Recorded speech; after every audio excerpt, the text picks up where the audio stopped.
Did we finish ads? I wasn't paying attention. Did we finish ads? Oh my god, hot damn, look at her, she's dead, oh god, wow, oh god, bless. Yes. Okay, hello! Welcome! Happy Monday! Sorry, I was distracted. I was listening to the latest Johnny Somali news that's going on.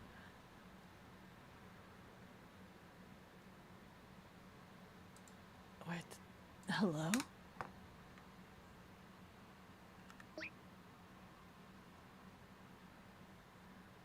The ad ticker ran. Okay, that's good. That's good. My headphones weren't on, so I didn't hear the noise, the sound notification. But why? But why what? Listening to the Johnny Smalley news? Well, because he's systematically ruining foreign travel slash IRL streaming all in one go. And as you guys know, I like to travel and I also do IRL streaming, so I like to keep tabs on what the current climate is for both, I guess. Basically what he's doing is like affecting the things that I want to do. So I'm just hoping that, you know, he gets taught a lesson, because it's he's having a really massive crash out over there. I don't know if you guys are like watching or keeping up to date with that. Hi JP, how are you doing? Stopping by. I'm doing well. just existing, hanging out. He should be in a prison, not on a platform. Yeah, exactly. That's exactly like my sentiment. He really needs to be doled out punishment.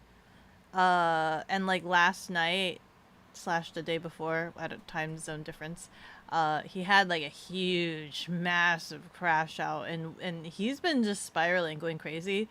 And it's quote quote adding to his charges, which is like, woo, yay, bigger punishment. But I also think that I kind of think his tactic right now is to be so much of a menace that they won't want to keep him. I definitely think that that's the strategy he's going to go with. And if they do like concede and are just like, he's too much of a menace for us to deal with and facilitate and punish, they might just ban him and like let him go back to America. And I don't want that to happen. Because he's gonna have the mentality that he's untouchable. If that ends up happening, if his ploy is to be so much of a menace that they don't want to facilitate him and they just ban him and from ever returning and return him back home, he's definitely gonna think that he's untouchable and just continue being an utter menace. Talking about Johnny, he deserves it. I mean, yeah, he deserves being punished. Absolutely. But I'm worried that his current strategy of being so not want to have anything to do with him. You almost wonder if he's gone from being a bad person to being a bad person with mental health issues. I don't think so. He definitely displays some level of, I don't know which one it is. Is it which one is it? Is it psychopath or sociopath? The one where it's just like, you know that you're doing wrong, but you're not caring about the ramifications. Oh wait, hold on.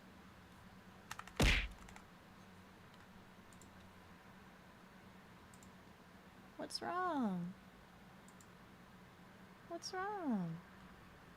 You want me to log in? You want me to log in? What's wrong? Hey, we're really... You want me to log in? What the frick is my login?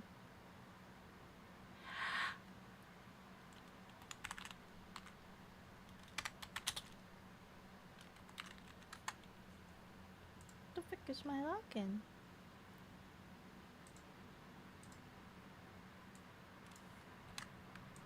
I hope this is my login. Oh freak! Oh my god, help. Nah, frick. Which one of my phones has my authenticator?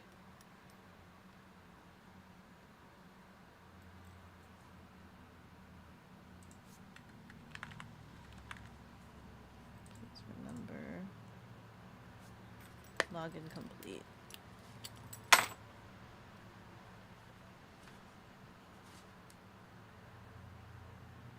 Click here if your browser does not redirect you.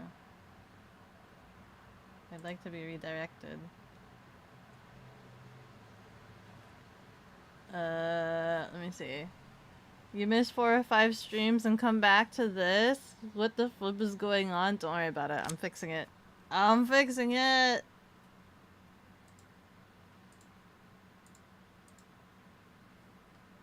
Can I log in? It's trying to figure itself out. Hi, chicken. It's taking forever to load. It doesn't want to authenticate. I wonder if the hits...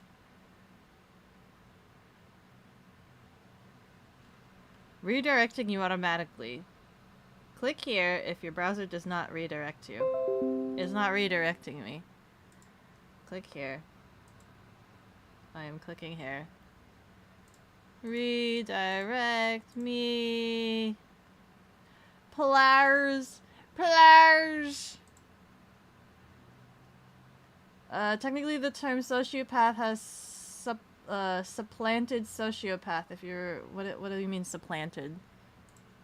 What do you mean supplanted? Hold on.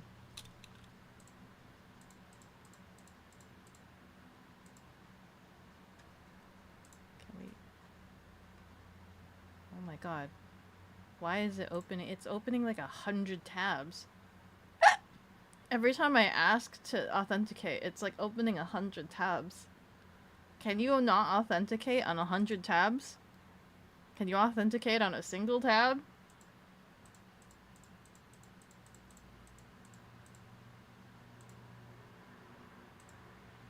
Okay, I'm gonna deal with this later.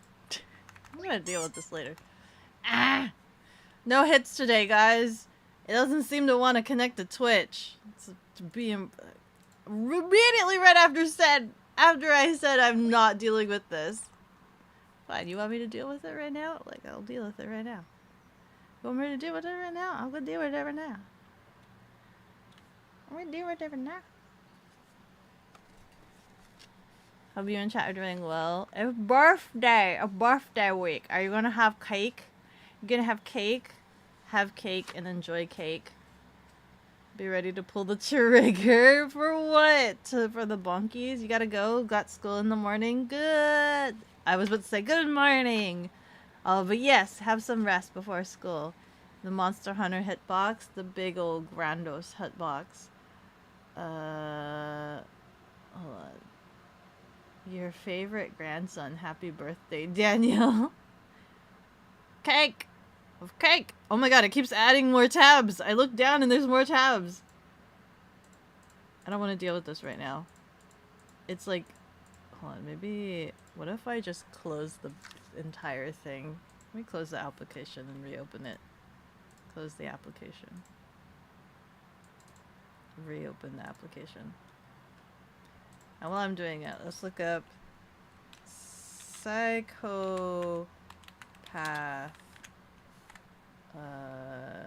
versus sociopath. Okay. Oh, there's a nice little handy image. So, oh my god, it's opening all the tabs. Yeah, I think it's broken right now. It's not authenticating. It's not speaking to Twitch. It's not speaking to Twitch.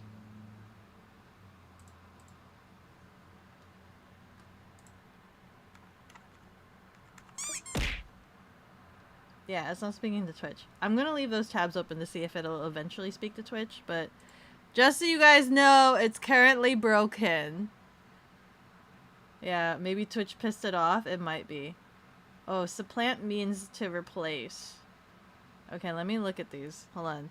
Psychopath, lack of guilt, remorse, empathy, pretending to feel emotions, inability to form the emotional attachments, tend to be successful, dishonesty. Also, who mandated replacing? Manipulate behavior, narcissism, superficial charm. Okay. Psychopath. Now, sociopath. Lack of remorse, but guilt. Empathy may be present in some cases. Lack of remorse, but guilt. Isn't remorse and guilt the same thing? Some emotions are felt, rage, but are shallow and fleeting.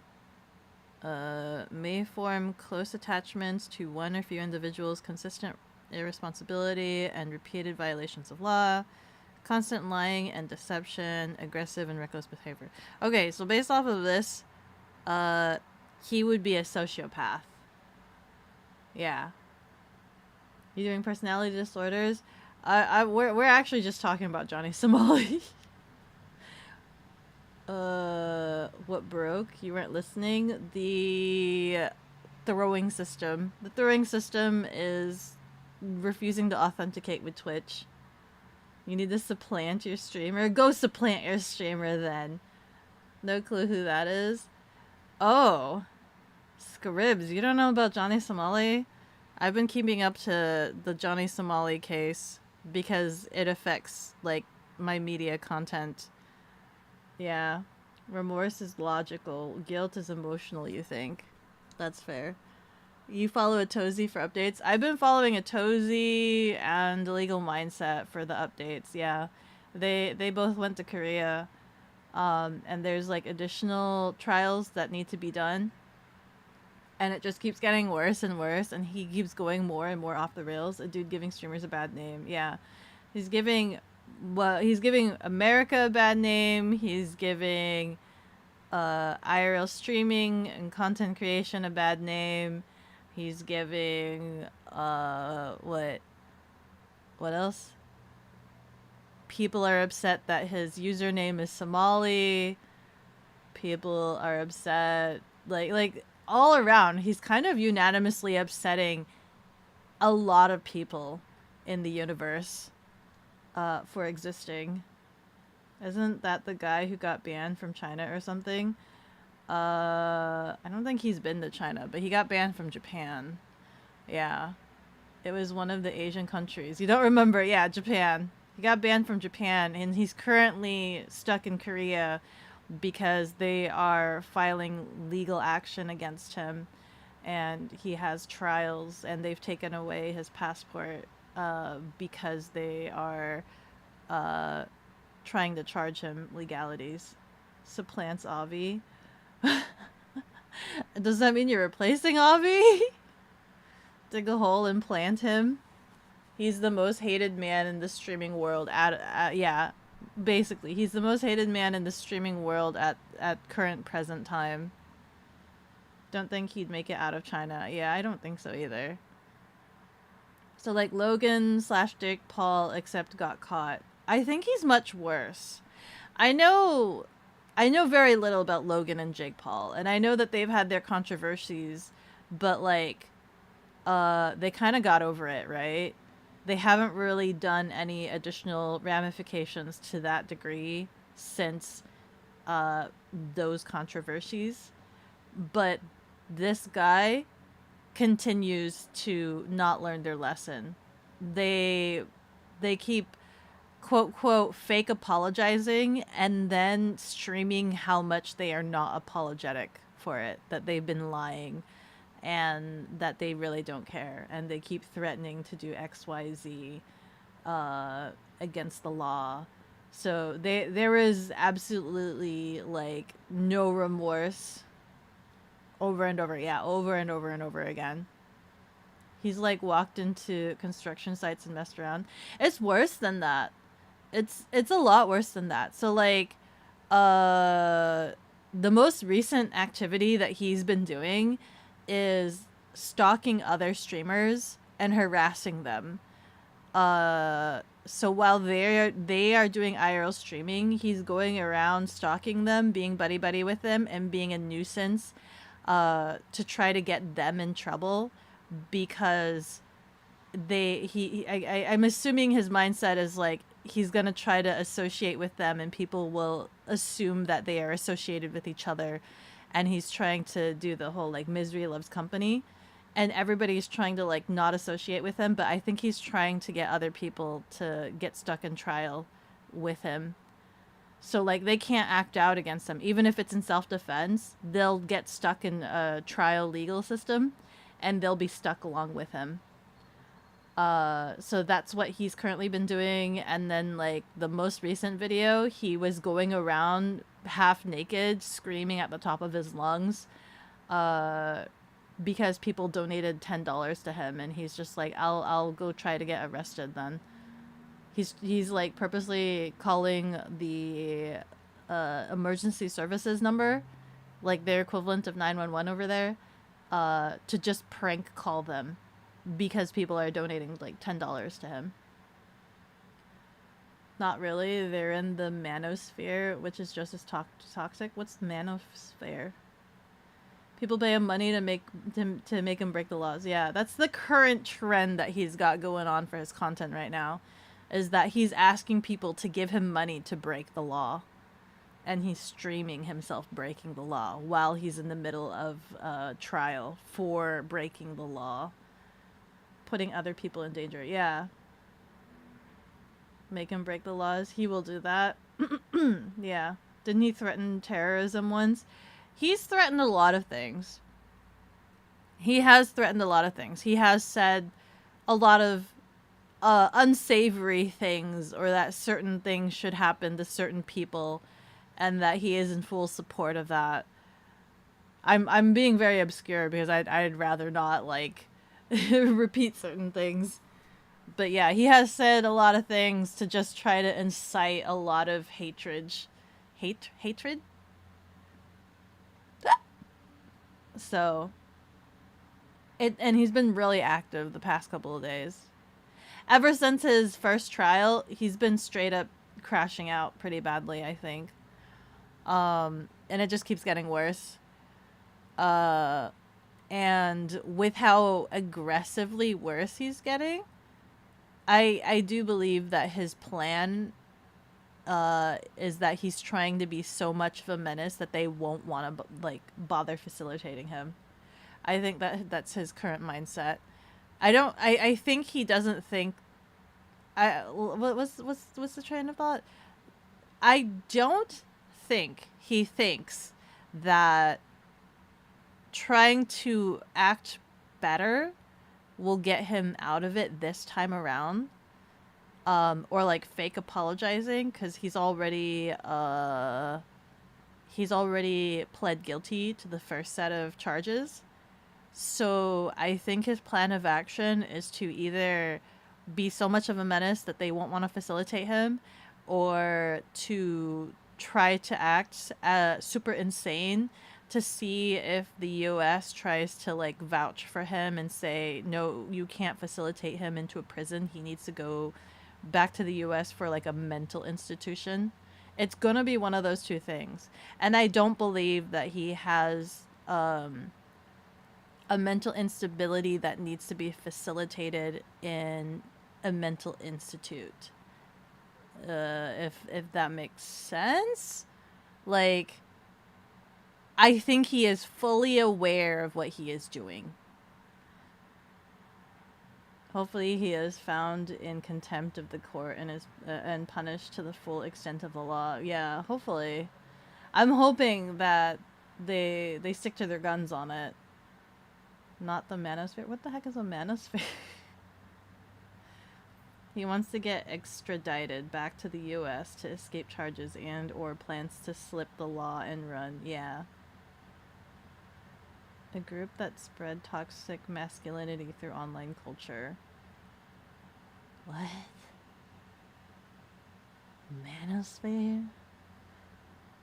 A group that spread toxic masculinity through online culture. Is it like an official group? Is it like an official group that exists? Because if it's not an official group, isn't that just misogyny? I think. Wasn't that just misogyny? Think Tate and his crew. Who's Tate? There is no evidence to suggest insanity defense. It's very manipulative. It is. It is very manipulative. Content from what he puts out to influence all the way up to the classes that he charges. Wait.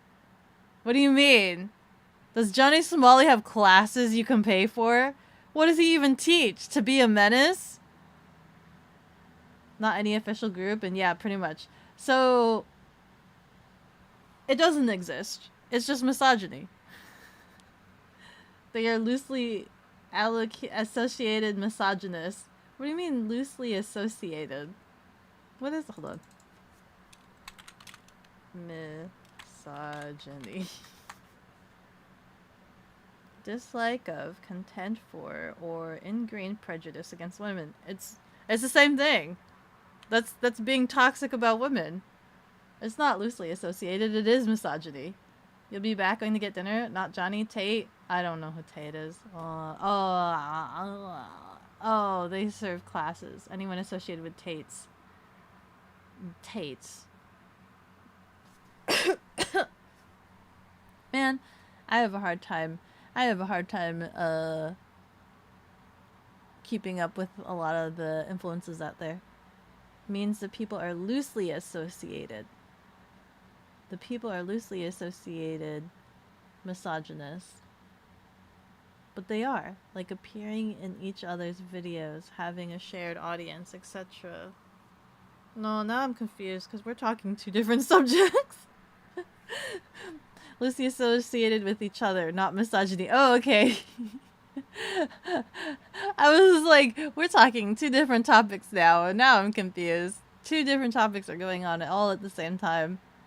But yeah, that's kind of been on my brain. As well as, what else has been on my brain? Math. Math has been on my brain. But not the hardcore kind of math. Just the fun, dumb fun kind of math.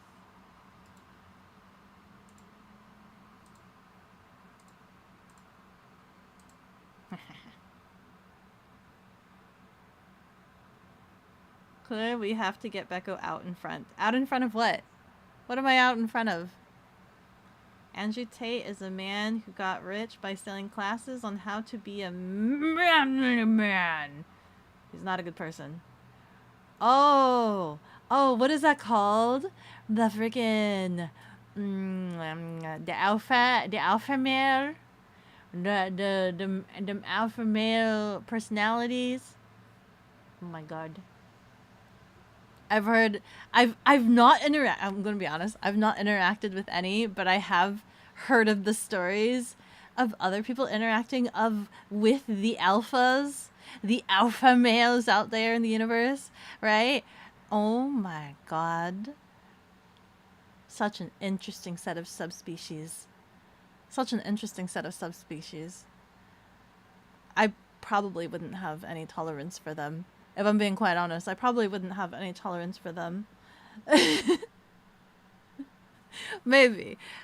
I'd probably accidentally start yelling at them with my bluntness, because that's accidentally how I am. I'd just be super blunt. You enjoy the travel content of Bald and Bankrupt, but he's misogynist. What? And has spoken positively about the Tates. So screw him. You stopped watching. It's okay. Maybe someday I can replace the travel content. Maybe I can be a better travel content creator, and that'd be really cool. We can travel the world together. I just need to figure out how to be doing it better. Ow. The sound of a cat does not make. Ow, ow, ow. Becco on a billboard. How much does that cost? How much does it cost to put me on a billboard?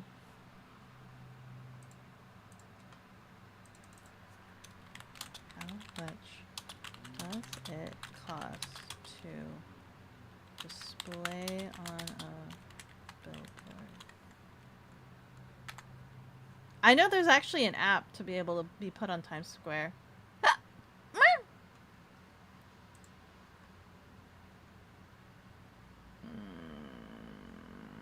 Can I just get a like a price?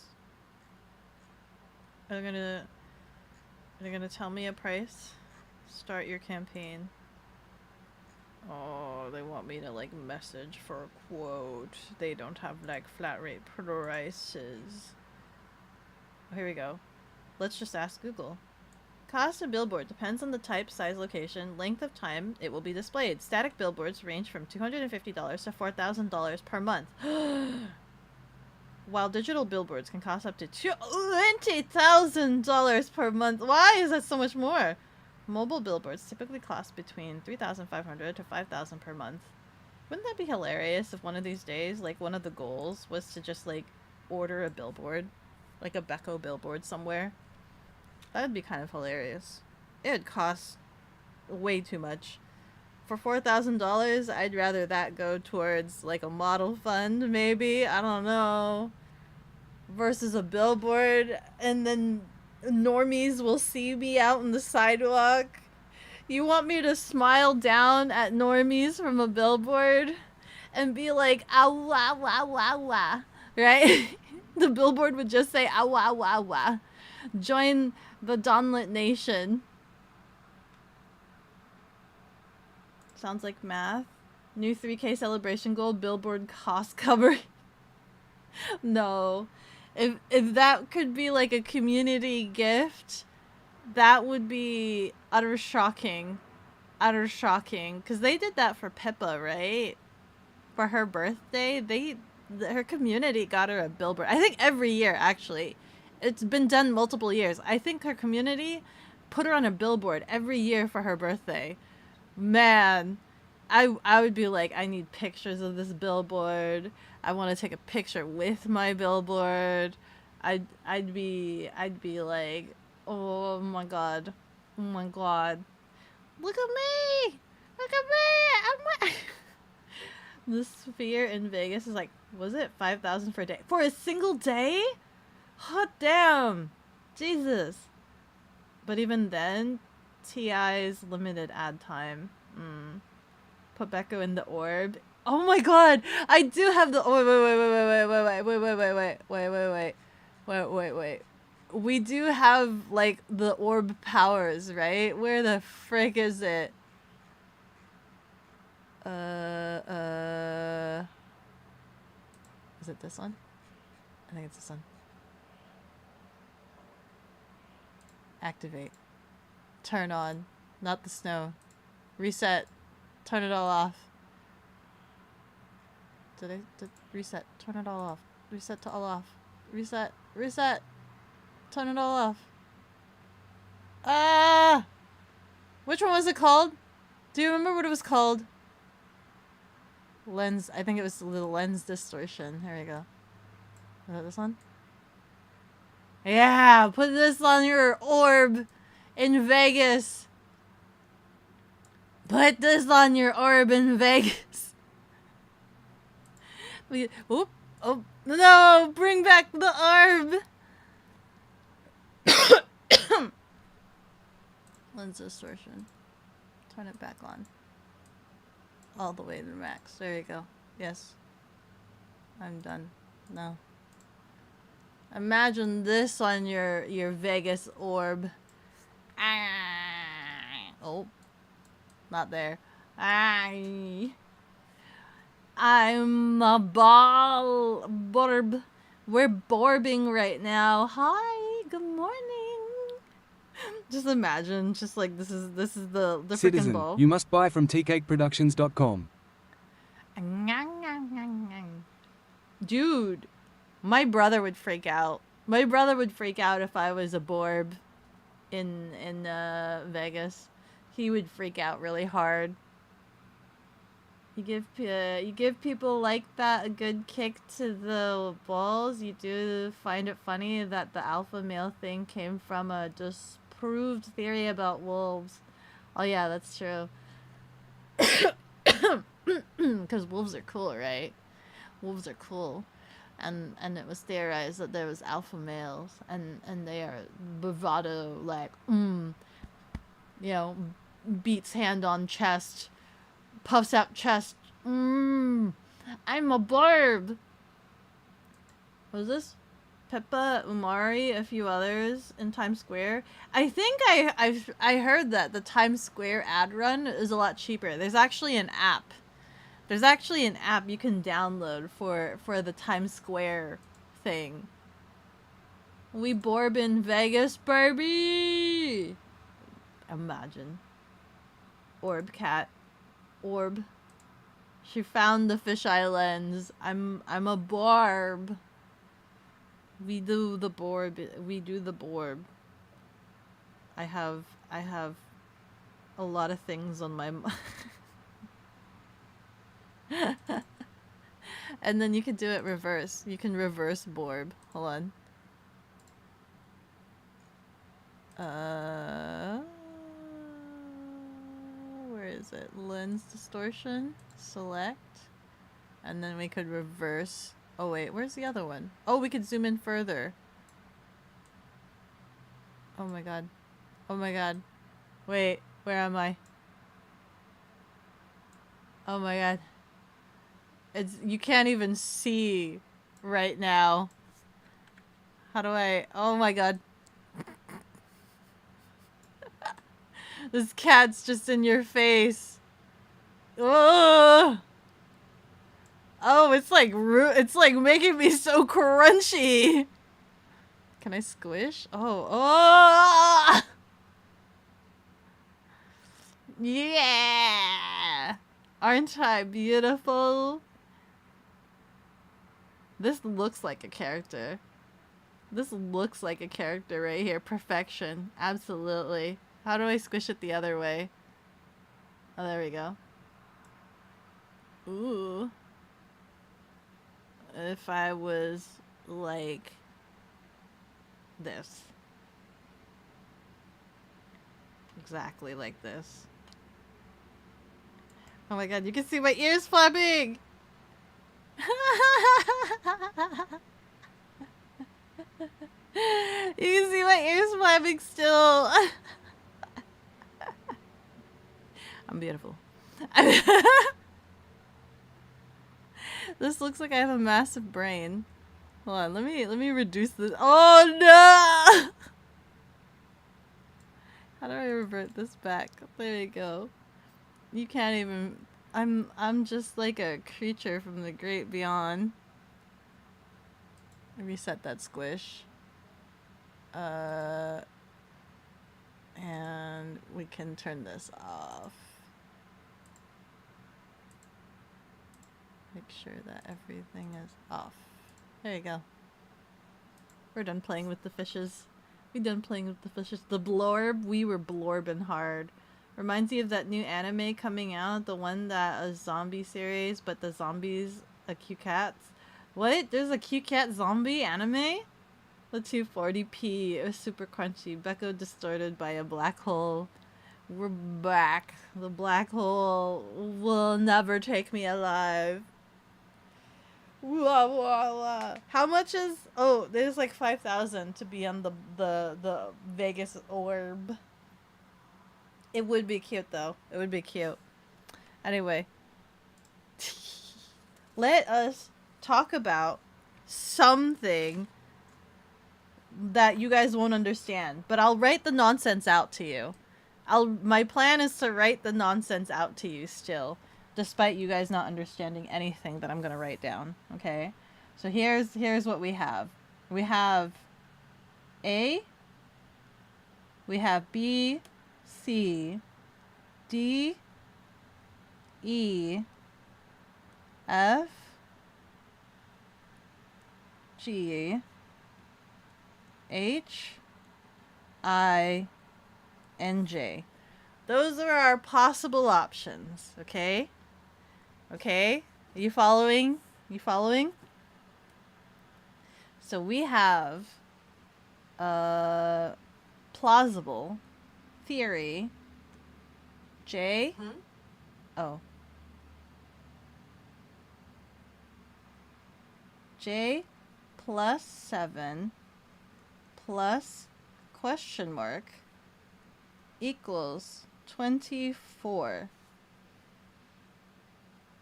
And we have A, and I originally thought this was plus, but now I'm theorizing that this might be minus. 11. Wait, let me think about this. Maybe I'm not right. Hold on.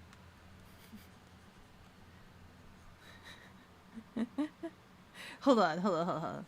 Let me do it this way.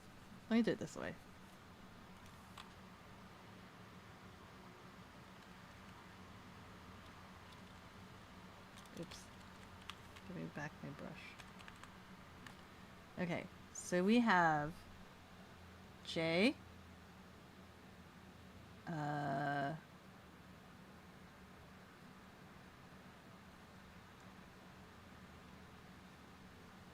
We have J 7 question mark equals 24. Okay? The answer is purple. She's trying to trick you into giving you your CC hashtag. Certified Becko moment. Hold on, okay? And then we have A, and then 11, and then we have question mark. Okay? Like this. And it equals 14. Okay? Have we followed along yet? And then we have C 11 and then question mark like this, and that equals 21. But then we also have J and then F and then question mark, and that equals 17. Okay. And then we also have C. This is a 4. And this is a question mark. Okay. And this is 6. And then we have this is a 5. This is a 1. And this is a question mark. And this is 11. Guess who? Yo! Hi, Fiery! How are you doing? I'm just trying to confuse my community with math. So then we also have I up here. And then a 1 right here. And then a question mark right here. And this equals 13. And then we have D. And we have 13. And the question marks are right here. And this equals 21. Right? And then we have C. And then we have 15. And then we have question mark. Okay. And this is 23. And then we have D and J. And then we have question mark. And this is 19. Okay? And then no idea. First one is G. What do you mean, much? Does anyone know why she started doing this? You don't think Becca's qualified to teach math? Listen, hold on. There's a logic. Hold on. I think. I think there's a logic. Which one did I just do? Okay, so then there is D. And this one is 2. And this is question mark. Okay. And this equals 9. And then we have 0. And a 1. And question mark. Oops. Let me make that more clear. Question mark. Question mark. And this equals 4. And then we have 3 and a 0 and a question mark. Okay. And this equals 5. And then we have a B, and then we have a 4, and then we have a question mark and a question mark. And this equals 12. Now my question is, based off of this information that I have gathered, is this enough information to solve for each of the letters? Hold on. Actually, wait, am I missing one? I am missing one. So I also have D2 question mark, and this is 14. Okay. What do you know? Can you solve the first set? You think there is logic. Do you have a Discord server? I do have a Discord server. I believe you could do exclamation mark socials. Is it socials? There's the Discord invite. There you go. You need symbols to know if a number is higher or lower. What do you mean symbols? So here's what I've learned. Hold on. So this last one right here, the 3 and the 0, this question mark right here, if I can erase it, this question mark right here, guess what? I have solved this for C. And that C equals 2. Right? So, because if we have 3, and let's say this is a plus sign, so 3 plus 0 equals 5, then this number has to be a number 2. And this has to be C then, because where's my other notes? We have over where did I put it? Here. So right here on this bottom, we have C and 4. And if we go by the same logic that this is a plus sign right here, right? So C plus 4 plus something else equals 6. Right? Let me make this 6 more prominent. This is between, so 6 minus 4 is a 2. So this question mark, or C and question mark, was either 0, 1, or 2. Those are the only options between question mark and C. Right? So if we make C 2, then that means 4 plus 2 equals 6, and the question mark is actually a 0. So the question mark is actually a 0. That would make this a 2. This one a 2. So if we then make all of these 2s, so this is also a 2. And where's another C? This is also a 2.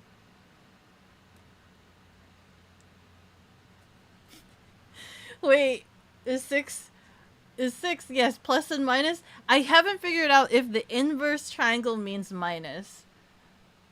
You need symbols to know if a number is high or lower. What do you mean symbols? Can you repeat? Can you solve the first? Can we repeat the letters? I have no idea. I have no idea. If j plus 7 plus question mark equals 24, based on the assumption that question mark is a double digit, that means. I don't think that it's a double digit. It has to be a single digit, meaning j has to be a double digit. So j is 11 and question mark is 9. Is that the assumption? Is the assumption that double digits? Hmm.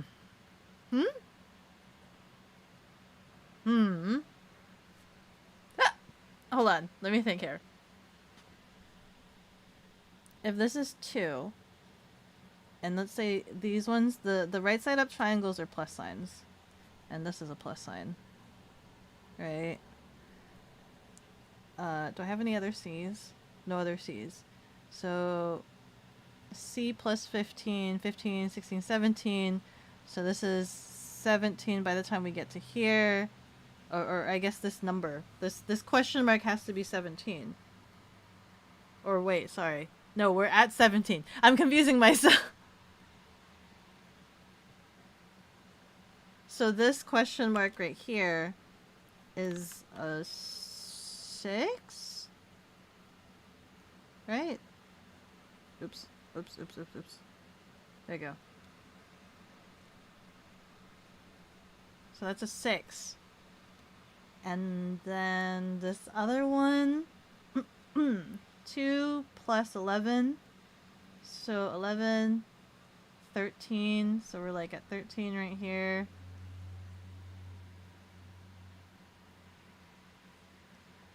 So this is an 8.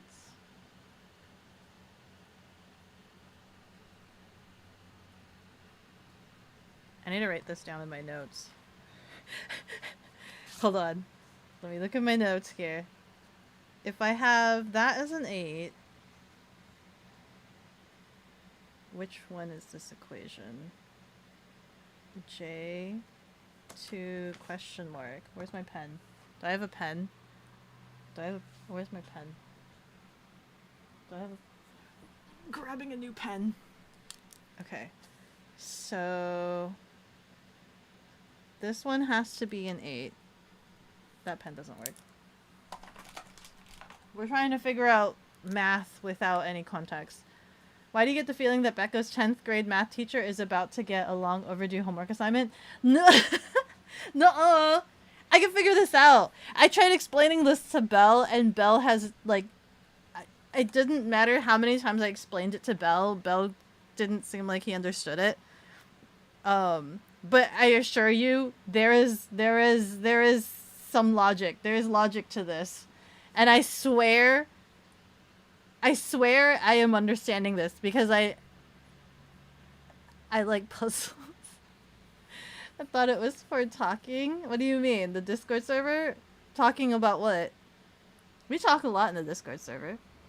Top left section, J plus 7 plus question mark equals 24 is 11 plus 7 plus 6 equals 24. That is if we assume that J is 11. I guess. You failed math your whole life, but... Hold on, let me write down this note. So we have C plus 11. So this question mark has to be an 8. I'm going to write this down on my notes. On my paper notes. Does that make sense? Hold on. 8, 9, 10. Yeah, okay, that does make sense. So then...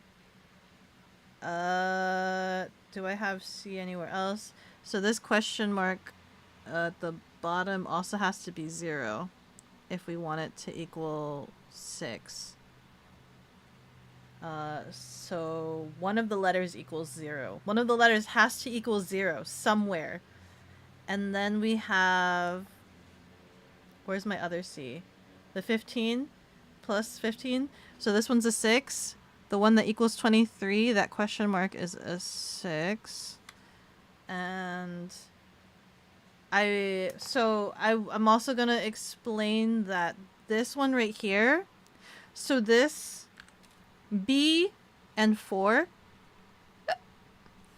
I also figured out this B, this question mark equals H. But I have no idea what numerical value H is. So B, 4, and H equals 12. But I have no idea what the numerical value for H is.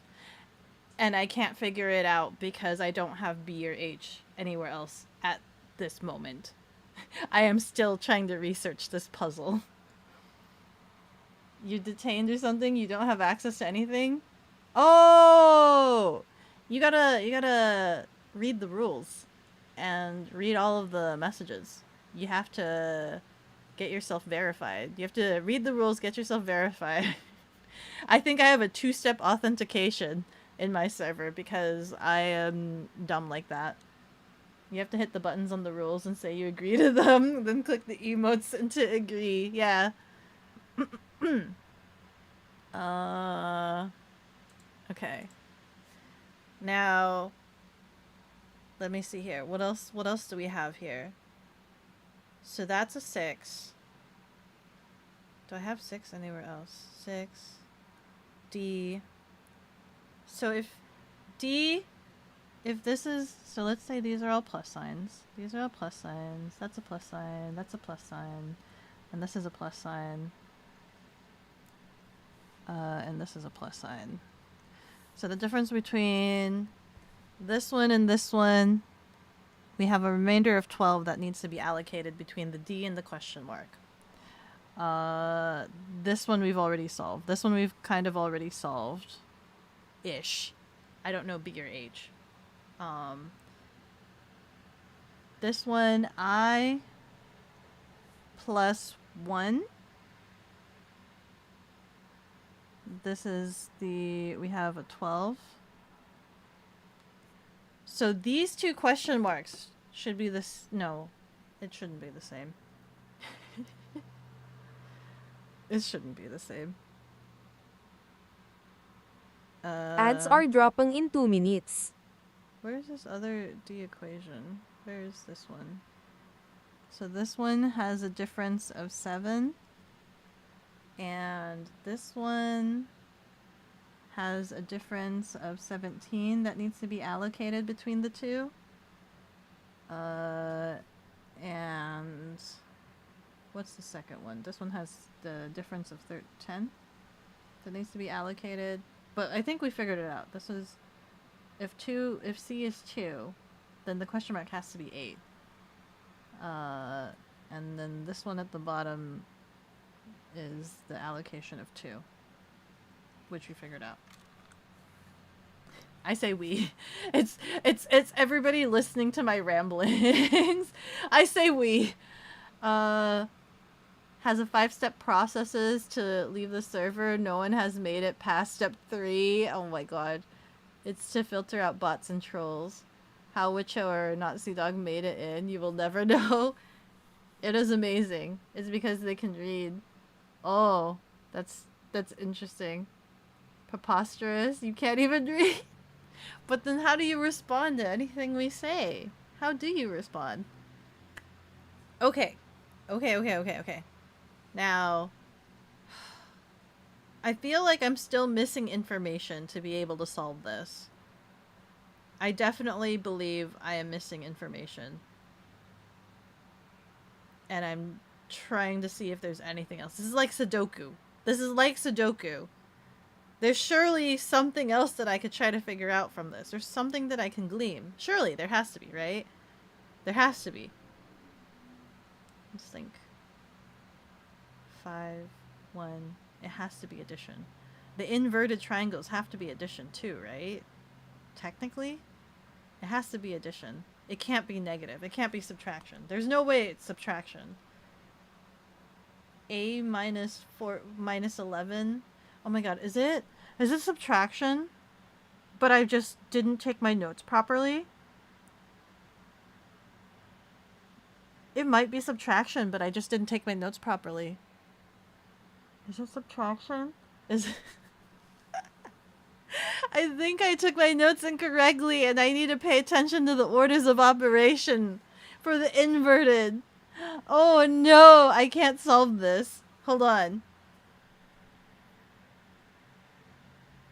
I can't solve this. I can't solve it. I think I've messed up. In my note taking, at least. Yeah, I think I've messed up.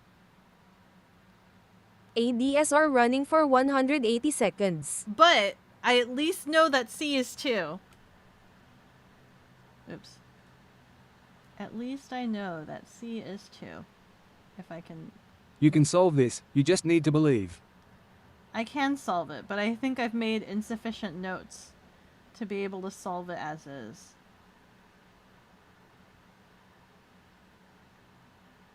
I can solve it. I've just made insufficient notes. Possibly. Because the difference between the 14, right? This one? There's like a 3 difference between the 11 and the 14. Something like that.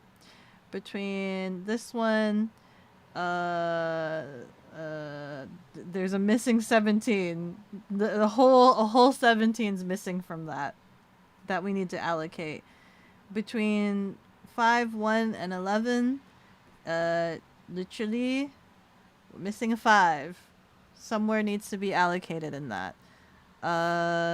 This 21, there's 8 units missing between that.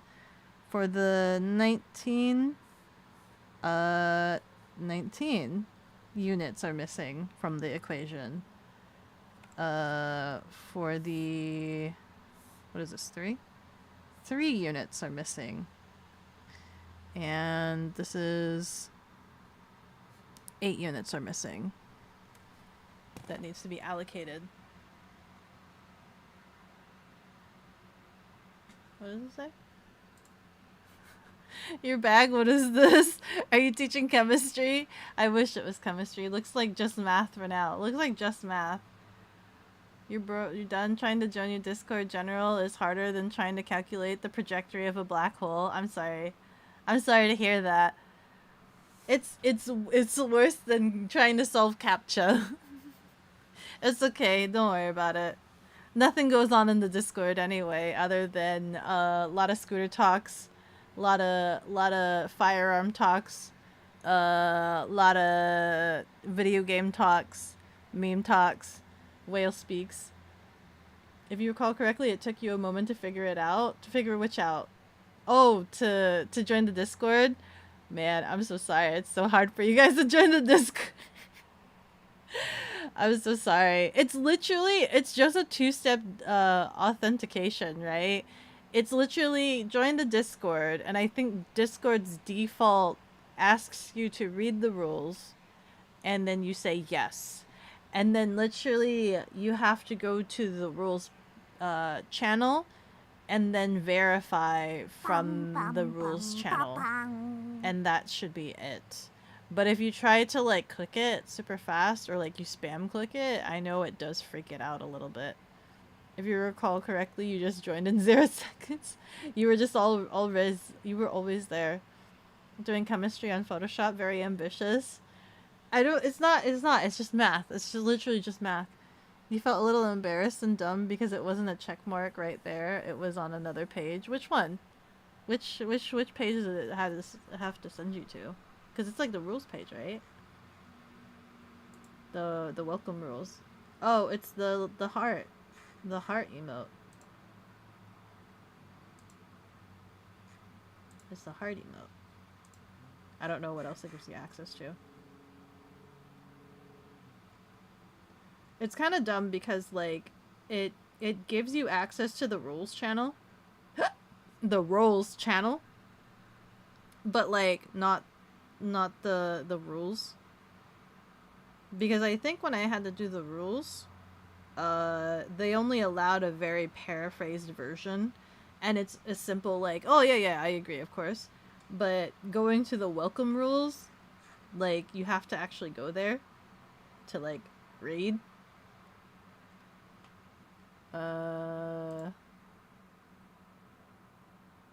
You don't even know if that system was established when you entered it. Good thing you didn't have issued entering, yeah.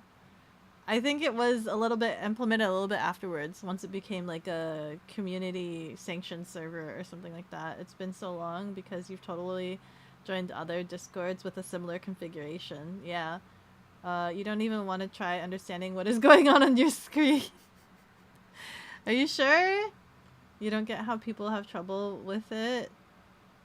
Just read the rules and you'll be good. Can I like kick you, chicken, and then you can see if it acts weird for you? Becca's trying to algorithmically summon a demon. Algorithmically. You remember how you stole Becco images from Discord to make them animated stickers? Yeah. Yeah. You didn't even have general. You don't get access to general until you get verified. You need to have the verification role. All the other roles are pretty much glamour rules, but you need the verified role, which you get from the welcome rules. Make sure you kick and not ban. Okay, let me see. Where's chicken?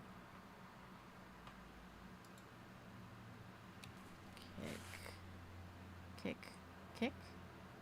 Kick. Kick. Kick. Kick. Are you sure you want to kick from the server? They will be able to rejoin again with a new invite. Reason for kick. Testing purposes. Kick. He's gone! He doesn't exist anymore. He's gone. R.I.P. chicken. Kicking chicken might mess up mod. I can remod him.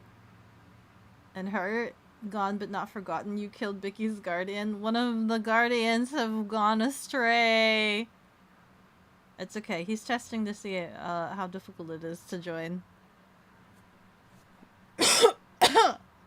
Who will read the eulogy?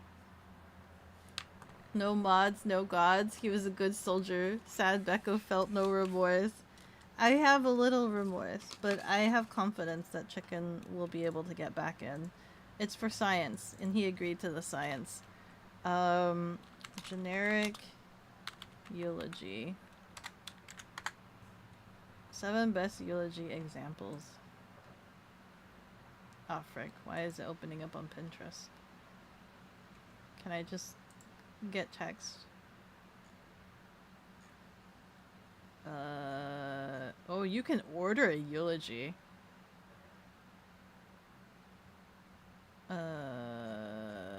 This is a really long eulogy. Can we have like a shorter eulogy? Can we have a simple eulogy? Free template for writing the eulogy. There's a template. Oh, here we go. Thank you all for joining us today to pay tribute to Mr. Chicken Nuggets. Your support is truly Make chicken mod again or we riot. As Mr. Chicken Nuggets' streamer, it is an honor to deliver the eulogy. It is never easy to say goodbye, but it is important. We are here because Mr. Chicken Nugget meant so much to us. It's hard to put into words how much Mr. Chicken Nugget will be missed and what a positive impact he/she/they had on each of us. Mr. Chicken Nugget was born in across the pond on date of their birth. As a child, Mr. Chicken Nugget spent their time and were known for things they were known for.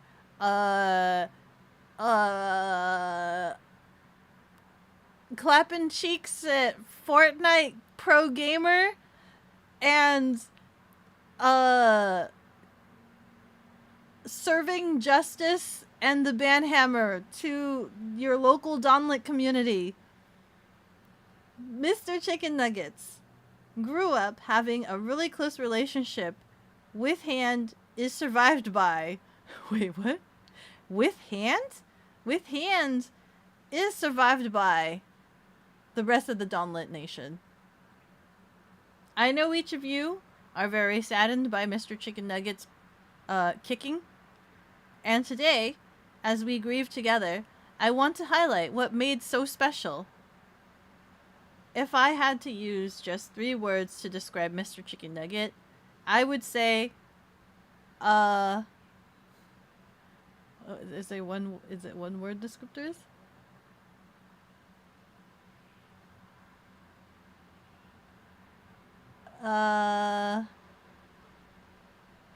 Not the feds. I'm in your walls. Keep it going. You'll be the fall guy if the feds come.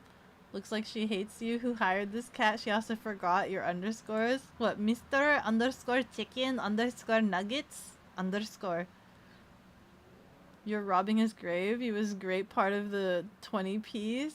Mr. Chicken Nugget can't even get your name right. Forgot the S at the end. This eulogy's a shit. Can't wait to grave rob. Hope you got some good stuff in there. Chicken Mod get a rewrite. Becco, you get your funny mod powers back. Yes, I can get you your funny mod powers back. You don't want to talk about it? What are we not talking about? Make him mod again. You're back. Welcome back. He was a good soldier. Sad Becco felt no remorse. Okay, wait. Let me go back into the Discord. Mr. Chicken Nugget. Click. Oh my god, his name is green. How do I add roles? Add roles. This one. And Fonoy. Fonoy. It's a person for now, Mr. Bond. He's back and he's got his powers back. There you go. He's been returned to death. I should save this template for Jarvis. We still need to hold a funeral for Jarvis. Everyone knows the name is pronounced Mr. Saloon Good Chicken. Saloon Good Nuggets. Saloon Good. Your question is, why isn't the math alphanumeric? What do you mean alphanumeric? What does that mean? With one more Salim Guid at the end. Fortnite is the most important role. That's the most important role. Absolutely. That is the absolute most important role. Let's see here. Where's my math again? Okay, let me take a look here. B and H. Negative. There's no way it's negative. Because I can't see some of these numbers being super high. Or at least as high as they have been. Right? There's no way that some of these are like 23. Or something. There's absolutely no frickin' way. There has to be no frickin' way. There has to be no frickin' way. Because you have D in like... Hold on. Can we solve for D? Is that possible? Is it possible to solve for D? Can we at least solve for D? If we can solve for D, I think that would open so many doors if we can somehow solve for D. With one more Salanguid at the end. Like each letter gets a number. A equals 1, B2, C3, D4, and so on. I didn't want to do that because I thought I would confuse myself because the letters are supposed to equal numbers, right? So let's say like C, if I did C3, I would just confuse myself because C, as we've now solved for, C equals 2. But if I did C, if I substituted it with 3, then I would just get confused and think that it's 3. Isn't that right? In math, you solve for letters all the time. Why is this weird? Why is it weird to have letters instead of numbers? Is 2 means 2 letters? No. 2. Which one? Solver D's nuts. Name a character for you to edit. What character? What character? Not sorry. Sorry, not sorry. Hold on, let me see. Let's see if we can solve for D. Because D is in a lot of places. So if we can solve for D, that would open so many things. So if D... So let's look at this one. I'm going to make a new layer so that I could just write on top of it. We're going to look at this one down here. So based off of this, right, we have a difference of 7 that So D can equal 0, 1, 3, 4, 5, 6, or 7. Those are the options for D. If we go here, do I have D anywhere else? Okay, let's go look at this one. So this one, there's a difference of 12 for this one. But D can't be any more than 7 because of this one. Because of this one, D cannot be any more than 7. If that is the case, does this math check out? Does the math check out? Does the math check out? Gonna keep staring at Becco's model till you know for sure the math has left the room. You don't like the math? Any character. I don't know. What are you gonna edit it to? Any character? Garrus, Valkyrie. I don't know. Edit to what? Never gonna happen for you. It's not easy to look at if it's written like this. Could just do basic equations. What do you mean basic equations? How do you do equations? What do you mean? Like the plus plus plus? Plus plus plus plus plus? Plus plus plus plus? I have it written out in the notebook. But I'm worried that orientation actually matters. I am slightly worried that orientation does matter. But also, I don't know. 7.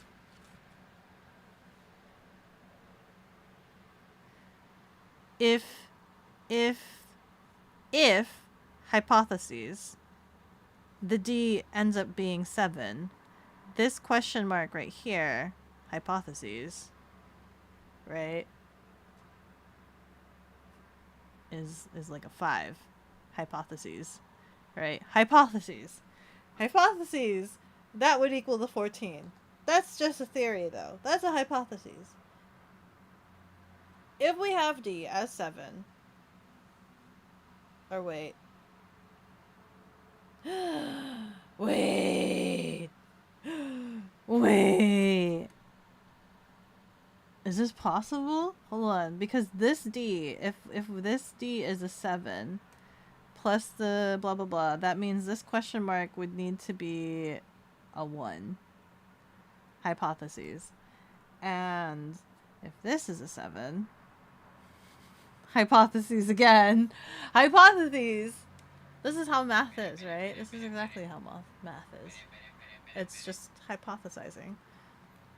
This reminds you of trigonometry using SOHCAHTOA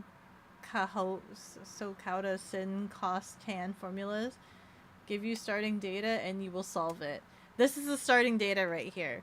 We have letters A through J, and we have letters which we do not know. We have at least one number, and we have the solution for each equation, and an additional unknown. So we have an additional unknown that we need to know what letter. So there's like 2 steps we need to solve for, right? First step is needing to try to understand what all of the letters equal. We need to know what all of the letters equal number-wise, because the letters equal numerical numbers. And then also needing to solve for whatever the question mark is. What letter would that question mark end up being? And I don't think I have enough information to solve for this. I think I need to get more hints and clues. I think I might be missing some information. 1, 2, 3, 4, 5, 6, 7. I have 7 puzzles. There has to be more puzzles. Demon Queen! Hello! Thank you so much for the follow. With every level I grow stronger. Thank you so much for joining and following, despite the lunacy you see on screen. Despite the lunacy you see on screen. It's a pleasure to meet you. It is a pleasure to meet you too. Thank you. Thank you.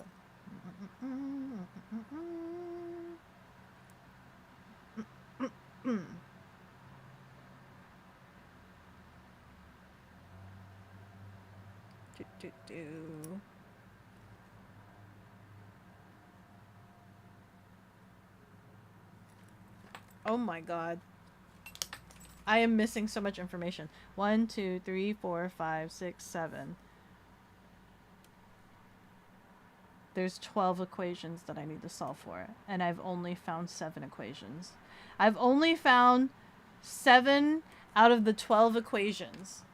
I've only found 7 of the 12 equations. Did you choose a character yet? I totally did. Garrus Valkyrie. Garrus! Give me Garrus! Show me a Garrus, Barbie!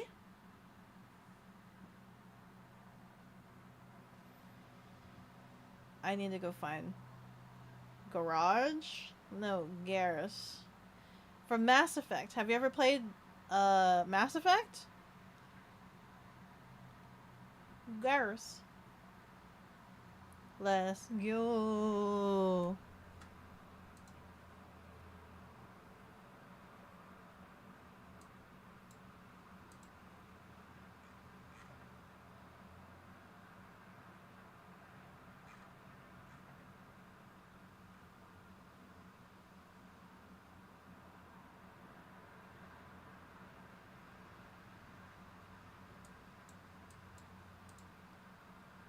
You can't math right now. It's been a tough Monday. I'm sorry to hear that. That's fair. That's fair. It's also been a day as well. But thankfully, the banging were 3 houses down. So they're still doing their work, and I could still slightly hear them, like, outside the window, but thankfully, it's not above my head. The banging were 3 houses down. The trucks are still outside. But if I did feel the need to, I could totally go outside now. They're not blocking my garage. They're not blocking my garage door. So that's a pleasure. That's great. I love it. I'm so happy that that's a thing now. Oh, also, so let's actually, since I know this math is a little bit confusing, let's look at something else.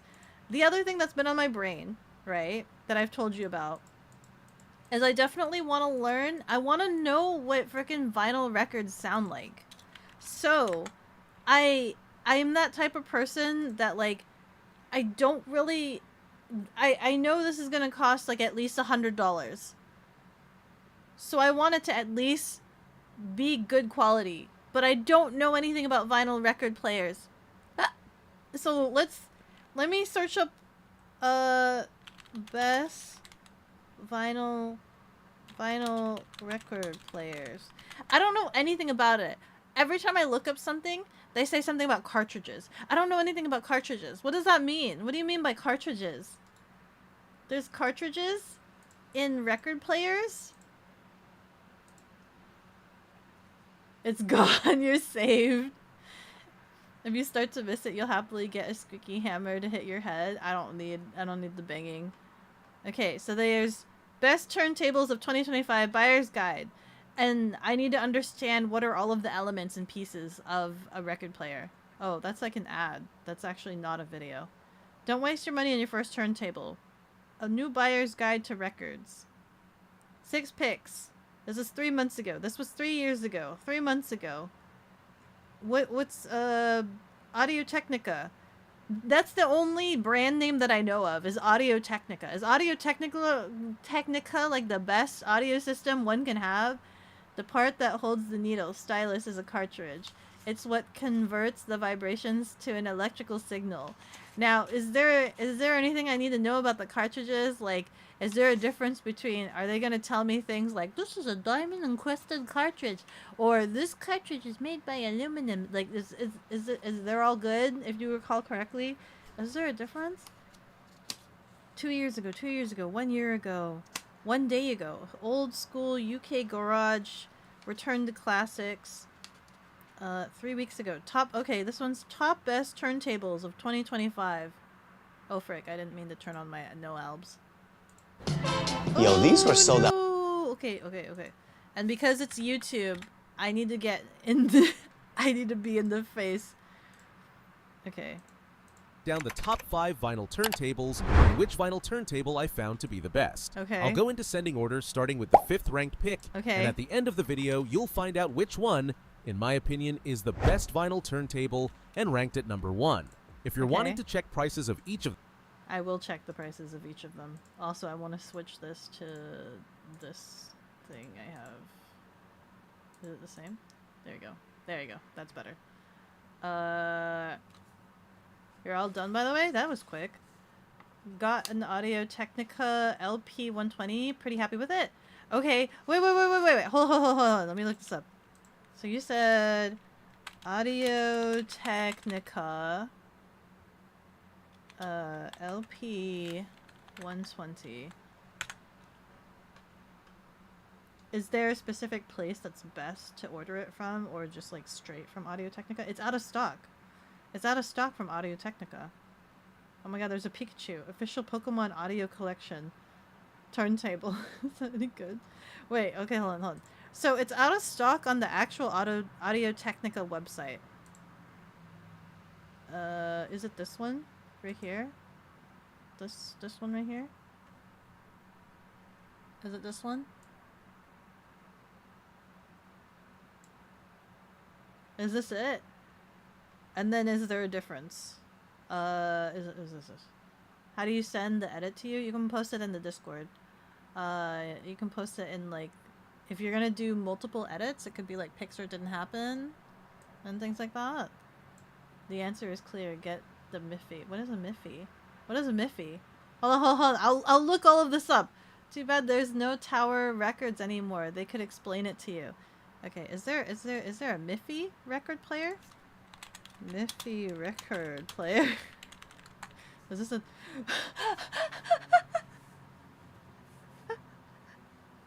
Oh!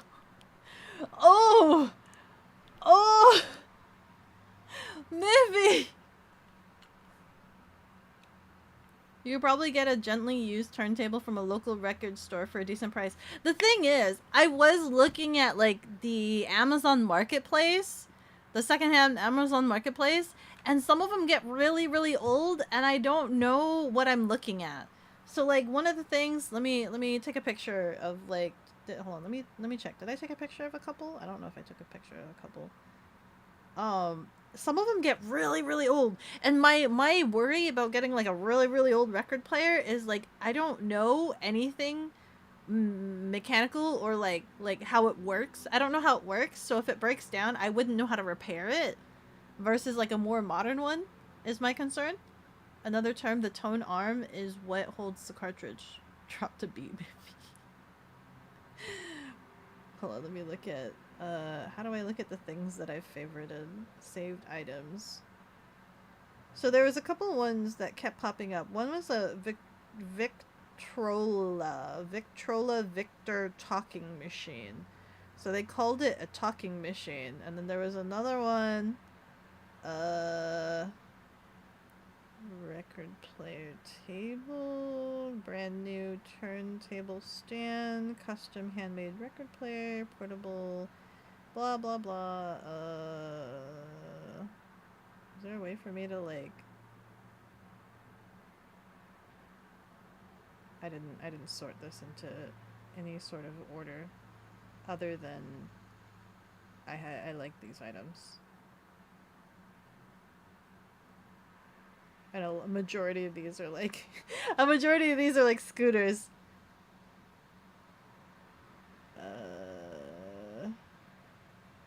Did they call them? Oh yeah, and then is there a difference between a gramophone and a whatever the other one was? A phonophone, gramophone, and a sonophone, gramophone. The gramophone is the one that you have to crank. So they had a couple of those, and those were like really old. I'm pretty sure that's not what I want, right? You think if you saw a DJ with a Miffy turntable, either they don't know what they're doing or they know exactly what they're doing. You can only recommend 1980s to 90s turntables from hi-fi companies in the $50 to $100 range used. Like, do you mean only like that is your only knowledge base, or like only as in that is what you highly regard as the best option possible For the products, available. check out the links in the That's your only description as I've linked to recommendation. each of the products mentioned. I don't know how At to number find 5, a we have the 1980s to Audio-Technica 1990s turntable AT-LP60 from XBT. hi-fi companies. This is our 5th ranked pick, in the but is $50 still to a great $100 choice for those on a ranges. budget. It stands out for its seamless Bluetooth connectivity, letting you enjoy vinyl's warmth wirelessly through aptX-compatible speakers So this or has headphones. Bluetooth. Its fully automatic operation simplifies playback. Press start, and the tone arm handles the rest. Tone Ideal for arms. casual You listeners. should use a The phonograph turntable instead. delivers a balanced, warm What's the sound. difference between a phonograph and a gramophone? Wait. I'm trying to exercise my brain. Phonograph. So the phonograph looks exactly the same as the gramophone. And then gramophone. What's the difference? Some of the listings, like one had a crank. Hold on. Phonographs use cylinders, while gramophones used flat discs, records. Wait! So why can't use a phonograph? Because it uses cylinders. For sound recording and playback. Rotating cylinders made of tinfoil. So it's more... Phonographs are more akin to, like, music boxes. From that description. Phonographs are more akin to music boxes. And gramophones are more for record players. That's what I'm understanding. Phonograph, basically Gen 1 of the turntable. Ah! I see. You can get suitcase-style ones, Victrola Crossley, for cheap, but they tend to be hard on your records. Yeah, I was recommended not to get any of the suitcase-style vinyl record players. So I don't want to get those ones. That's what my roommate had a suitcase one, and I never got to... He never really showed me, but he heavily recommended don't ever get one. Don't ever get one, because another thing was the surface area that the record player sits on is super small, so it doesn't cover the record player. And he said that he's had records that he's tried playing on the suitcase, and the lid slams down and has broken his records in half. Right? That there's horror stories that the suitcases can just destroy the records. So I was recommended to stay away from those. Phonograph, basically Gen 1. Victrola is really nice. Are they still around today? Victrola. Oh my god! Oh my god, they're still alive today? Oh my god, these people are still alive today? I shouldn't say that. I shouldn't say that. Whoa! Stage with decent dynamic range, though intricate details and dense tracks can get overshadowed. Key features like the they'd be so anti-resonance ancient that aluminum they didn't platter and exist anymore. redesigned tone arm reduce vibrations, while the So built-in this one- phono preamp allows... So this one that he's talking about right now is the Audio-Technica AT-LP60. What's the price for this? What's the price?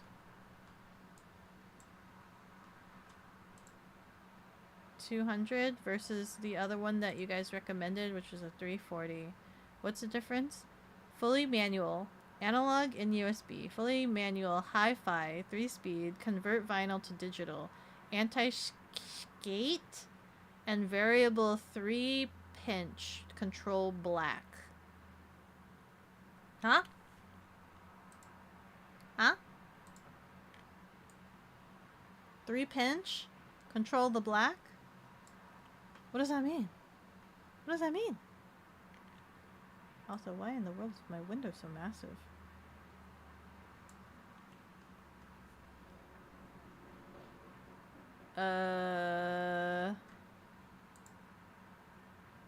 You think your parents had a Victoria turntable long ago? Skate is when the needle hops across the record. The Victoria. They're ancient because some of the listings on the Facebook Marketplace were Victoria. They're ancient. Visit Victoria Hold on, let me look at the listing again. The one that I was just looking at was the Victrola. This one. Hold on, let me take a picture. It's like $500. They called it a talking machine, and it looks so ancient. Hold on.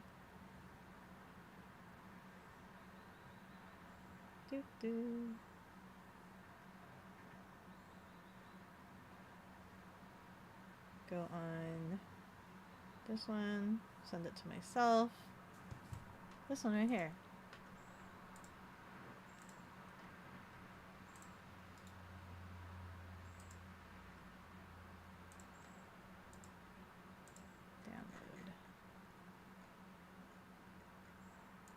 This is for $500. This is a listing that I found on Facebook Marketplace. This is really old looking, and if it were to break, I would have no idea how to fix it. Right?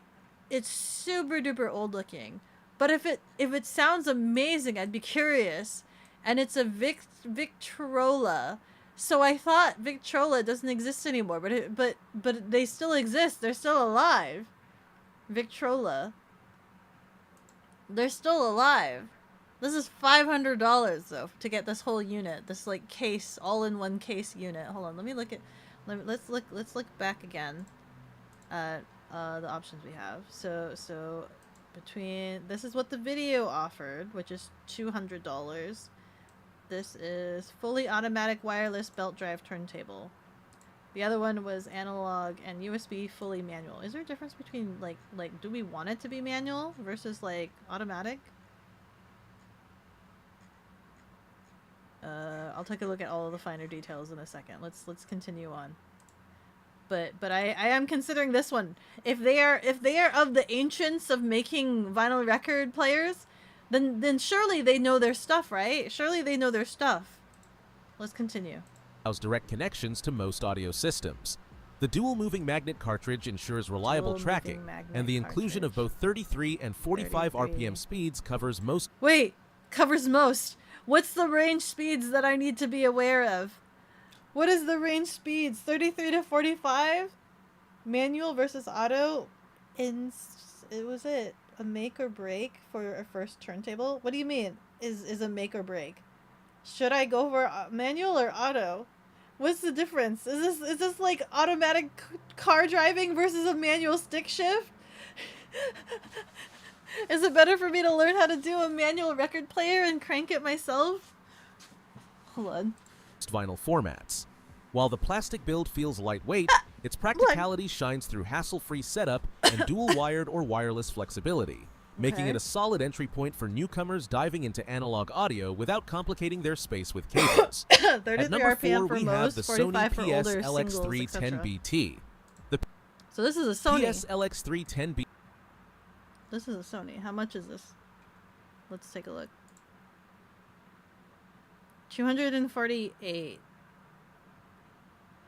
Belt drive turntable, fully automatic wireless vinyl record player with Bluetooth and USB output. I think a lot of these are going to recommend the ones that can do Bluetooth output. Which I don't know if is a good or bad thing.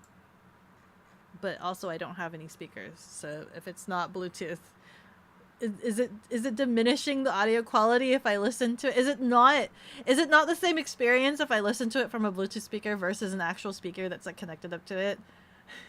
What's the most authentic experience I can get from a vinyl record? I assume it's from listening from, like, I would need speakers, right?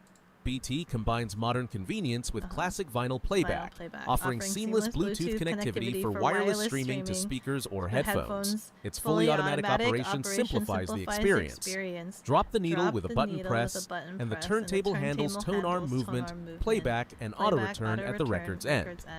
The belt drive system paired with an aluminum platter ensures stable rotation, delivering clear sound with smooth high frequencies and respectable bass depth. While wired connections through the built-in phono preamp provide slightly richer dynamics, Bluetooth performance remains solid for casual listening.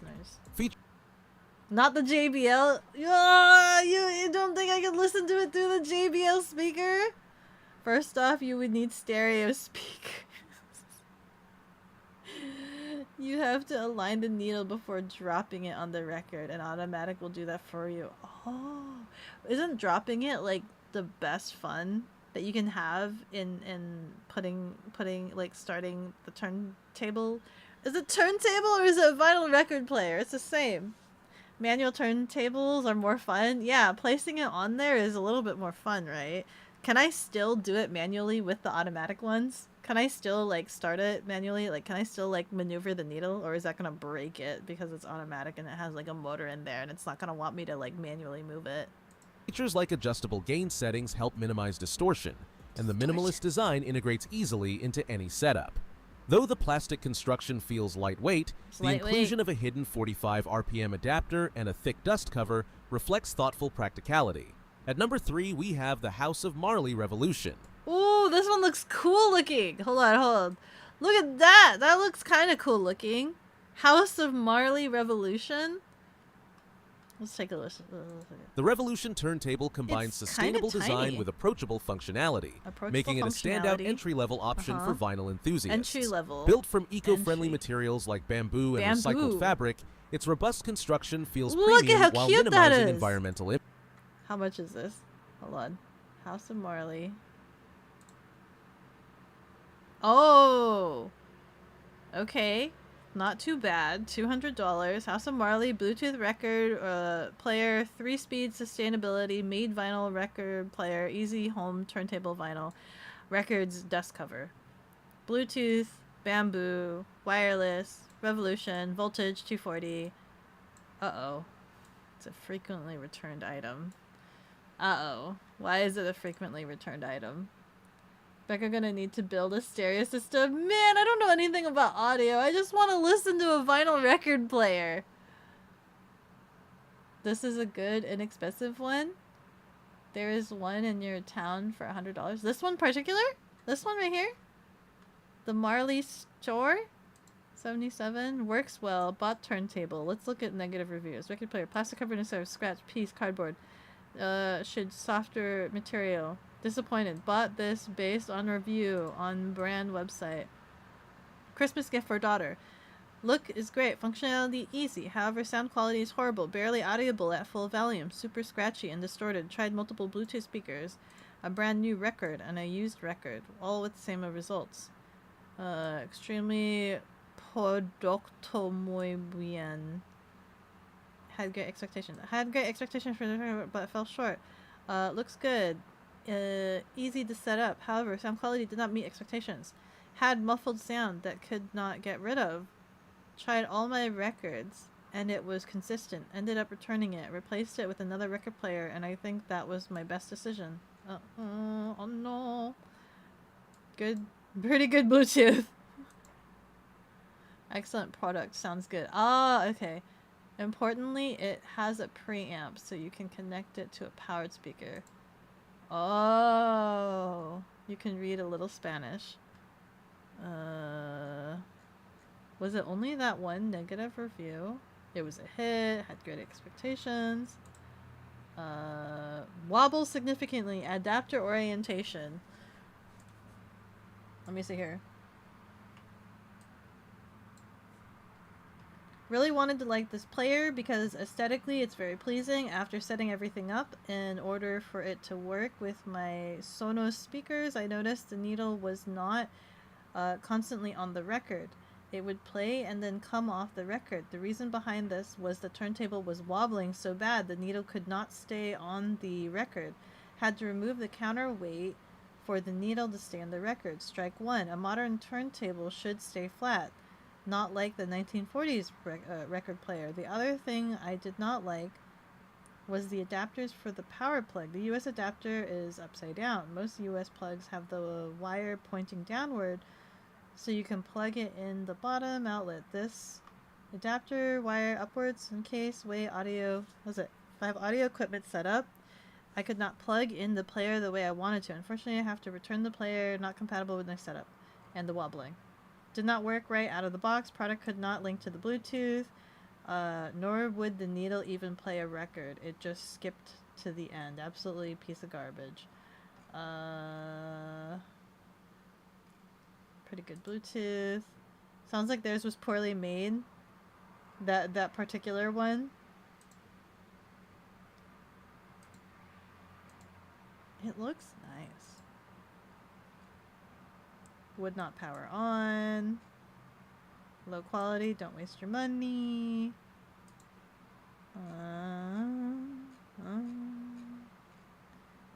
Oh, that's in German. I can't read that. Not easy setup. Can anyone help? I don't know. What does it sound? No spoken audio. That's really low.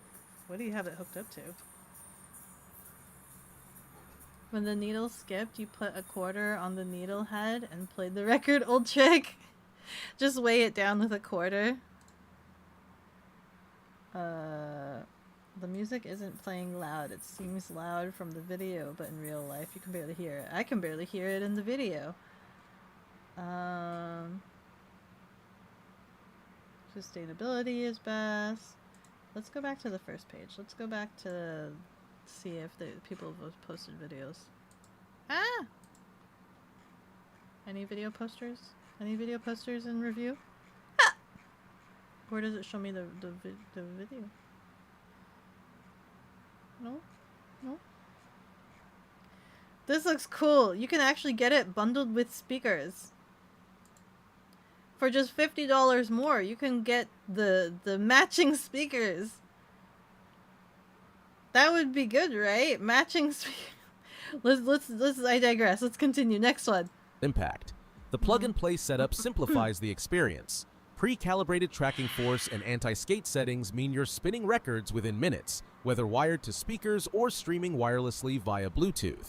Sound quality impresses for the price, delivering lively dynamics and punchy bass that breathes energy into classic rock and modern electronic tracks alike, though mids can occasionally blur during complex passages and treble lacks refinement. The included Audio-Technica stylus ensures consistent playback, while the built-in dust cover crafted from recycled plastic keeps maintenance low. Fair. While audiophiles might crave more detail, the Revolution strikes a compelling balance between convenience, style, and performance for casual listening sessions. At number 2, we have the Denon DP300F. Denon DP300F. Denon DP300F.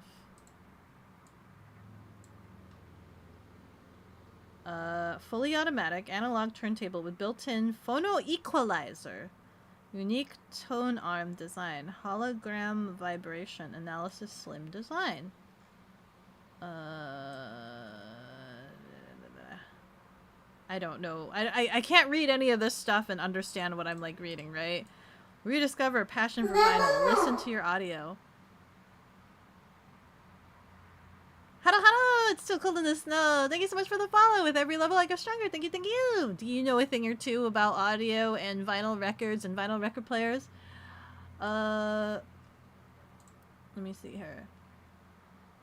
Can't go wrong with Audio-Technica. Very reputable brand. That's what I hear. Like, that's the only brand name that I know of is Audio-Technica. But I know they're good for audio. But I don't know if it's like also the same for like record player stuff. You do prefer a turntable that has a platter the size of the entire LP to support the record. That's true. That is also true. Lower vibration drive, better performance, smooth, gentle automatic motions, built-in phono equalizer, easy installation, bring purity to life. There's kind of like not much going on with this. There's a lot of videos here though. What are your reviews? 4.3. Did this person put it in an oven? Is that an oven?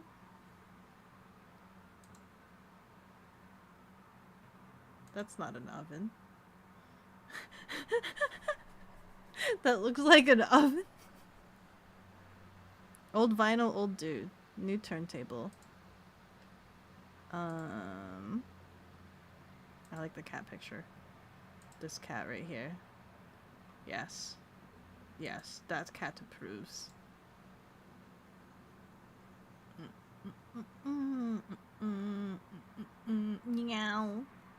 It's a rack mount setup. Oh, okay. Let's look at... So let me look. Hold on. What are the reviews here?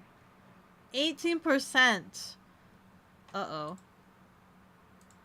Oh, that one had a lot of reviews. That had a crap ton of views. 3,000 reviews.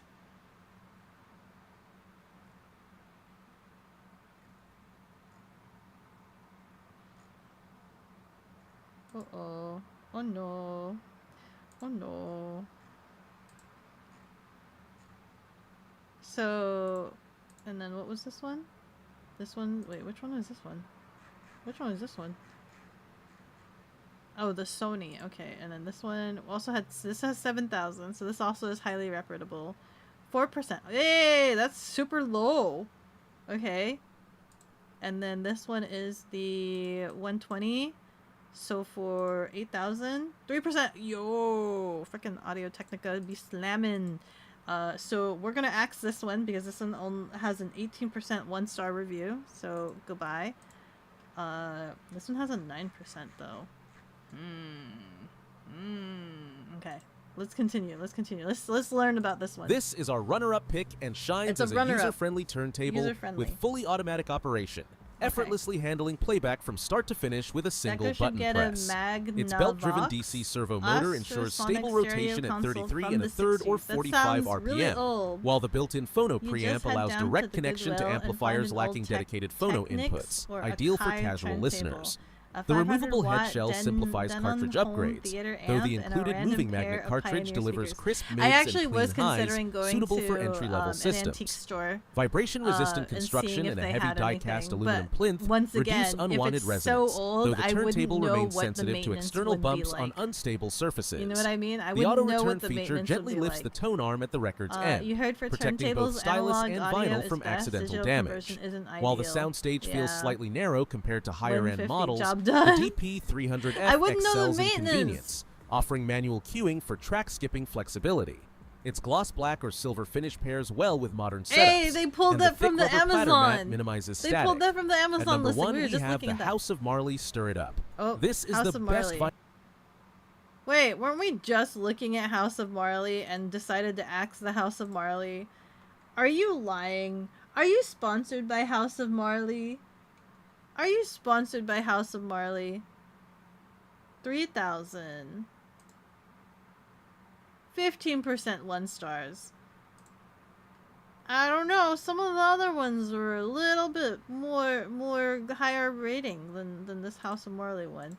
What? Final turntable you can get when comparing it on price to performance, and delivers a warm, bass-rich sound profile that handles reggae rhythms and dynamic tracks with clarity, thanks to its Audio-Technica magnetic cartridge and built-in preamp. Designed with sustainability in mind, its construction features a bamboo plinth paired with recycled aluminum and fabric blends, offering an eco-conscious choice without sacrificing aesthetics.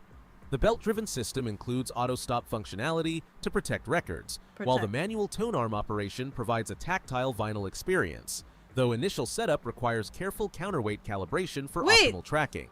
Bluetooth connectivity allows wireless pairing with speakers, and USB support. I have to calibrate a vinyl record player? How do you calibrate a vinyl record player? Do I have to calibrate a vinyl record player? Okay, I'm done listening to that. I kind of want to listen to reviews of these guys. So let's look at the audio. Actually, let's look at, you guys recommended this 120. Let me look at this one. So Audio-Technica LP 120 USB BK. Copy. And then paste. You don't calibrate one. The factory does. Okay. 3 things you like, 3 things you do not like. 3 things. How do they work? Audio-Technica high note. Direct turntable. Change your mind about the Audio-Technica 120 turntable review. This was 1 year ago. This was... Wait, where's the other one? 2 years ago. Okay, let's listen to what you like and don't like. Oh wait, why'd I do that? Wait, where'd it go? There it is. Meet the first of its kind. Oh my god, it's crispy! Ninja Crispy Portable. Oh my god! It's an air fryer that I can see the things cook inside my air fryer because I love watching my food cook. I actually really do like watching my webcam. I wish my current air fryer is like, it's an Instant Pot, so I can't see the inside. This would be amazing. This would be absolutely, I would love to watch lechon cook inside that Ninja Crispy, because then I could watch the skin bubble and crisp up and get it to the right crispiness. Oh, I didn't hit the skip button. Now it's on the next commercial. Did you know if play a vinyl in reverse it will sound like it's telling you to like and lurk on Beko's YouTube streams? Yeah! Like and subscribe. Give me your thumbs. They're talking about the tone arm weight. It's pretty easy. Oh, okay. If it's belt driven, the belt can stretch and needs to be replaced eventually. Stretching causes slipping and slow playback. Oh, he's talking. Channel for vinyl gear and more. I did a full unboxing and full detailed review on the Audio-Technica LP120. Remind me, who has the 120? Which one? Who has the 120? Who recommended that? I forgot already. You do. Okay, Max has the 120. Okay. RCA audio output the best. Did you spoken like a real food? You'd rather keep your thumbs. You need those for other things. Man. The XUSB a few months ago. This is a much shorter version. I quickly want to go through 3 things I dig about this turntable and 3 things I'm not so crazy about. First thing I gotta say is the Audio-Technica LP120 performs well. It's got some heft to it. It's got some weight to it. Okay. Comes in just under 18 pounds, which helps reduce external vibrations and improves performance. In terms of wow and flutter, it performs well there too. If you don't know what wow and flutter is, it's a measurement. It's a measure of a turntable's ability to hold a consistent speed. If your turntable's not holding a consistent speed, that's a bad thing, right? If you have a sustained note, it's going to warble. Audio-Technica says the LP120 should have a wow and flutter reading of 0.20, which is, it's okay, it's not great, but fooling around with this and doing some of my own measurements, it seems to actually perform better than advertised, which is awesome. Number 2, I love the fact that this turntable is highly adjustable. The tracking force, for example, is adjustable. Tracking force controls how much weight is pressing down on the stylus or needle, and therefore is also pressing down on the record. An adjustable tracking force allows you to easily swap out cartridges, because different cartridges have different recommended tracking weight. The anti-skate is also adjustable. Anti-skate prevents a tone arm from skating across the record. This sounds like a lot of options and features that I won't understand how to use. This sounds like a lot of options and features that I'm not going to understand how to use. Also, really quickly, I need to, before I forget, I think the shop has already closed. I kind of wanted a smoothie.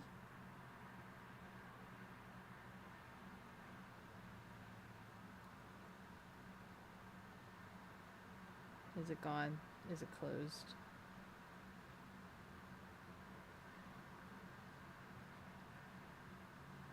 I think it's closed. I'm so sad. Is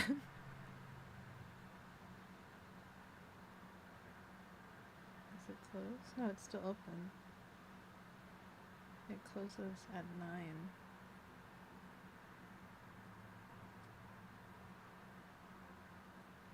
I didn't realize it was open that late.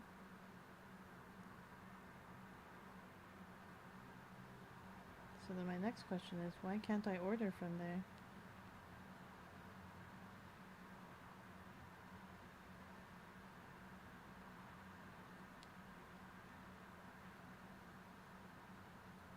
Why can't I order a smoothie? I want to order a smoothie. Please? Can please order smoothie? Can please order smoothie? They won't let me order smoothie.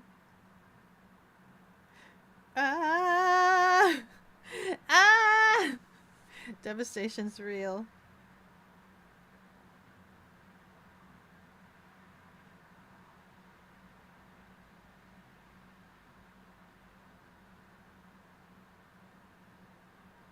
That's a boba house.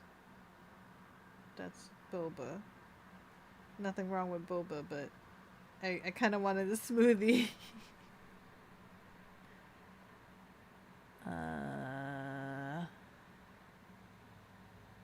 Huh. That's also boba. Literally, the only thing available to me is boba. It's just straight up boba.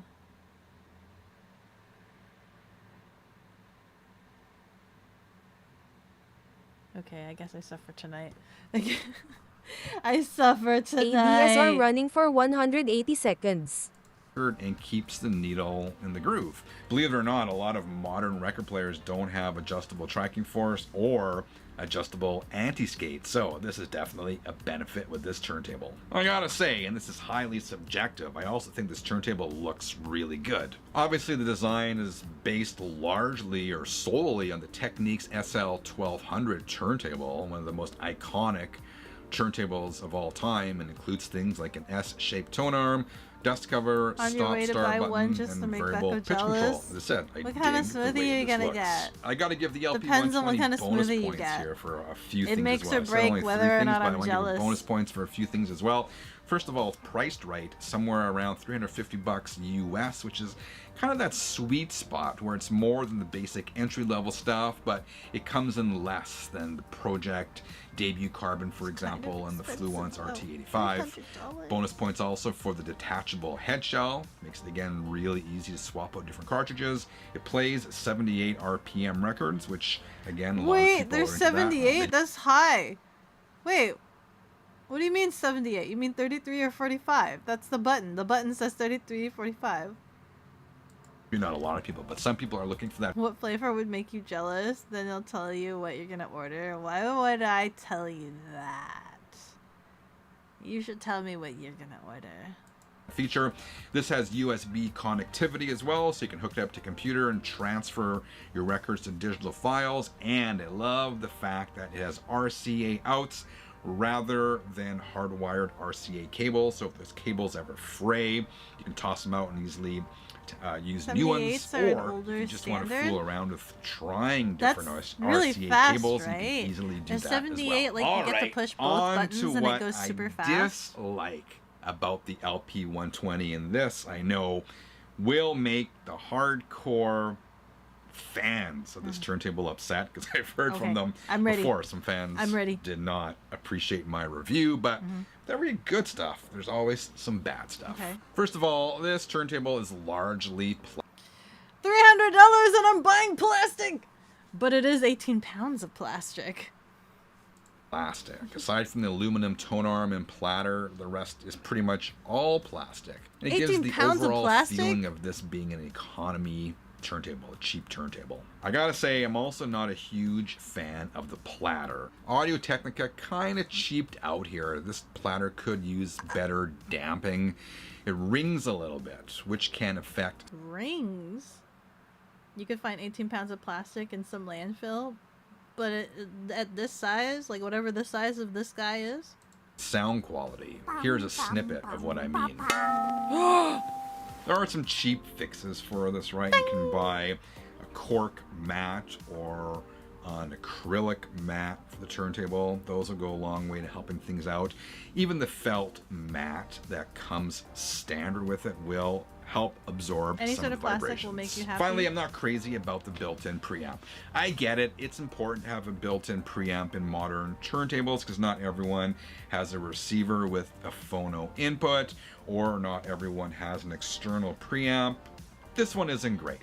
It'll do the trick. It'll do the trick for a while, but I would recommend anyone who wants to do some serious listening on the LP120 to either plug it into an amplifier with a built-in phono preamp or buy an external preamp, a decent one, right? Somewhere around $100, because that will definitely go a long way in improving. By the way, I don't know what a preamp is.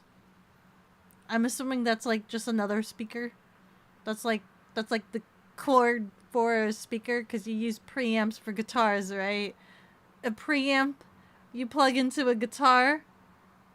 Amp is amplifier, yeah. What's a preamp, though?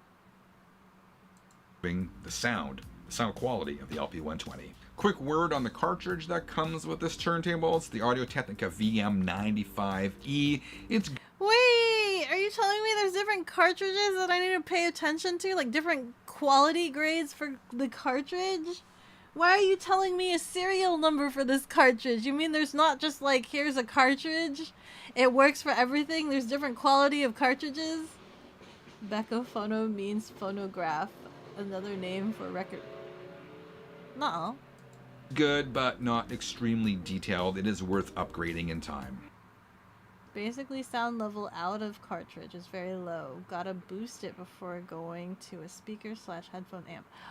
Ah, booster. Okay. Alright, there's the good, there's the bad. Here's my bottom line. Overall, the Audio-Technica LP120X USB offers good bang for the buck, good value for your dollar. It's got a lot of features, is priced right, and it's hefty. No, it's not the perfect turntable, but it does do the job. That said, if you do want to up your game, you can go up higher in the Audio-Technica line. If you're okay with a belt drive turntable, check out the offerings from Fluon. What's the difference between a belt drive? What does the belt drive mean? Their electricity coming out of the turntable is really small, so it needs to be pre-amplified before being amplified again. Oh, kind of like the cloud lifter for my microphone. Or my personal favorite, Project. Alright, 33ers, do you... Okay, now let's look at Victrola, because they're actually the ancient brand, right? So, surely all of their stuff should be good, right? Surely. Let's look for something that's stylish and feels like a Beko. Shop Stream? Shop Wood Players. Shop Eastwood Players. Shop Automatic. Is it weird that I kind of like these the case looking things? Like this one, the vintage looks modern features, like these boxes. Is it weird that I kind of like these boxes, but I think you guys were saying looks like these are like the 6-in-1s. They say 6-in-1, which means it's not good, right? The multi thingy. Surely direct drive is the platter bolted to the motor instead of using pulleys and a rubber belt. Direct drive is a platter bolted to the motor. Oh. Is this Victrola? Are these okay? But these are 6-in-1. This is an Ellington vintage. But this is... I don't know what this is. This is like significantly cheaper.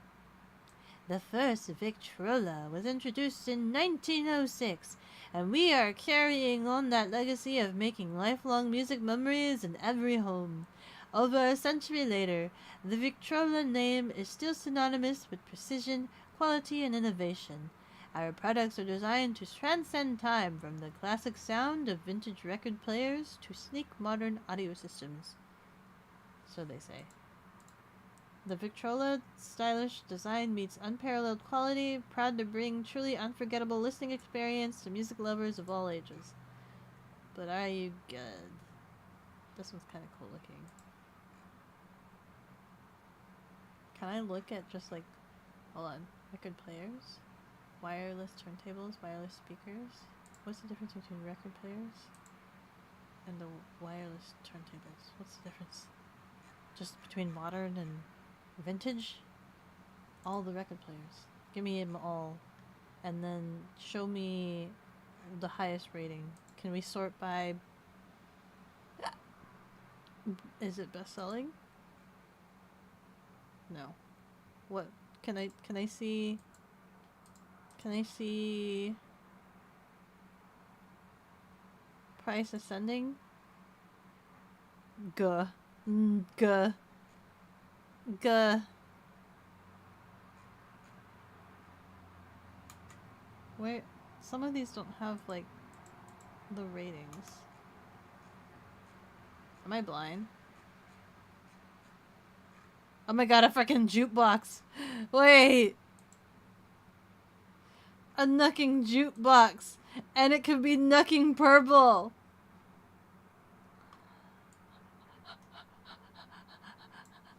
It's a full-size knucking jukebox. Please tell me somebody has a video on this.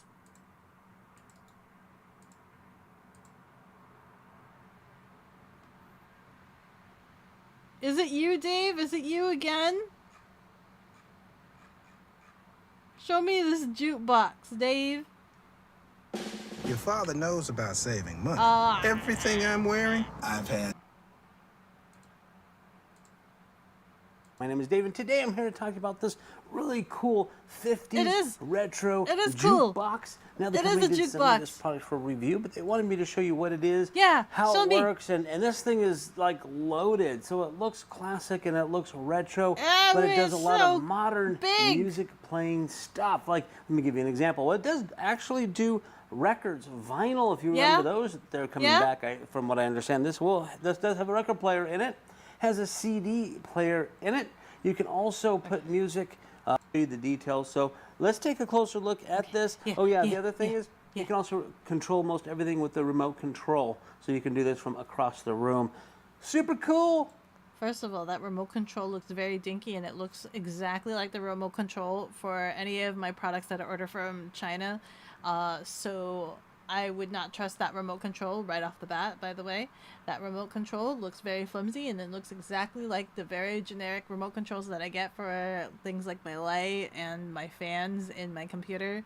All things that are just like mass-produced and not catered to a specific product. Let's dive in and take a closer look. Dude, that actually does look exactly like my fan remote control in my computer. Okay, first I want to show you the record player part. It does have a protective bit on it, and we can just open this up, and it does stay open, which is nice. Now you got the record player in there, and it does come with the adapter for the smaller records that need this little middle adapter. You can do that, or you can put a regular record in there. And it does have the record needle, all your basic kind of stuff on here. We're going to go ahead and put in a record. Now, I do not own really any vinyl whatsoever. I had to find this one at a thrift store. It is a little... Wait, how do you not own any? What kind of content do you do, Dave? What kind of content do you do? Welcome to the Dave Show. My name is Dave, and this is my YouTube. You're an Amazon influencer. I need an audio influencer. Somebody give me an audio influencer. You know, probably audio influencers aren't doing coverage of this because it's not good. Let's take a look at this one. Hi there, I'm Andy. Welcome to our Jukebox Buyer's Guide. In this guide, we're going to cover off both buying either brand new jukeboxes or vintage. So the brand these thick boy can control jukeboxes. It, you can move the volume up and down. That is not the jukebox that we were shown on Dave's channel. Pick different tracks, get it to play different jazz. Are we looking at the same jukebox? No, we're looking at many jukeboxes. This is many jukeboxes. You are a jukebox connoisseur, my guy. I have officially lost interest in this jukebox. Let us move along. Where am I? What am I looking at?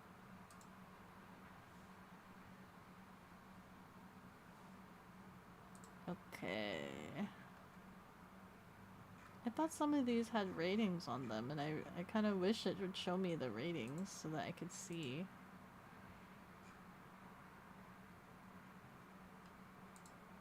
What are some of the things that I'm looking at if I were to like do checkbox of things? So do we want, there's only one for automatic, Bluetooth in, Bluetooth out, built-in speakers, cassette player, headphone jack, radio, RC. I don't know what RCA means. RCA output, rechargeable battery, remote control, USB, vinyl stream, wireless turntable, works with Sonos. What is works with Sonos? Is that speakers? So if we do work with Sonos, what does Sonos mean? What does Sonos mean? Oh my god! Oh my god! Working with Sonos immediately brings it up to like $1,000! Oh my god! What is a Sonos?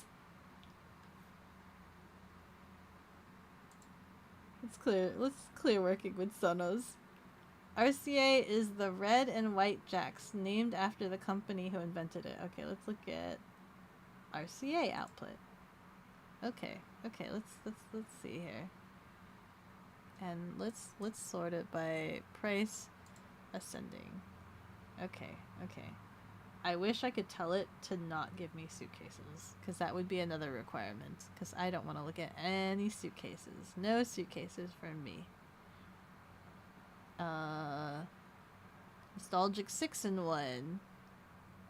Metropolitan 4-in-1. Liberty record player which stands. 6-in-1. I really don't know what I'm looking at, guys. I'm gonna be honest and real with you. I have no idea what I'm looking at or what I'm looking for.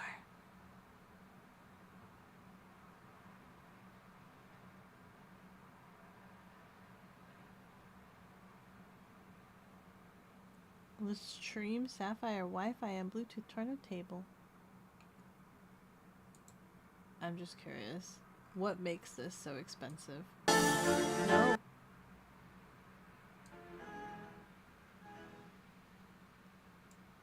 What makes you so expensive? Okay, pause that. Connect without compromise. The acclaimed design, integrated volume and wireless control knob, and hassle-free setup paired with high-quality components bring premium stream Sapphire features, stream Sonos software, vinyl, stream Wi-Fi, streaming to most networks, audio devices, brushless motor, Wi-Fi, streaming turntable features, noiseless DC brushless motor, low resonance MDF plinth, real walnut wood veneer, carbon fiber. I really don't understand any of this. And look, there's an app for it! Hey, would you look at that? There's an app! Vinyl stream Wi-Fi, illuminated control knob, works with Sonos. What does Sonos mean? Works with Sonos, certified to stream wireless to any network-controlled Sonos device. I don't know what Sonos means. Do they sell albums here? What is this? Oh my god, they sell albums here. What kind of albums you got? Bestsellers? What are your bestsellers? This is me. Getting heavily distracted. Oh my god. We've got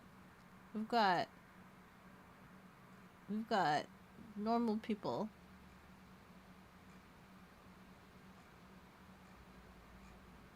Oh my god. Taylor Swift, Foo Fighters, Nirvana, Tina Turner, Elvis Presley, Bee Gees, Dolly Parton.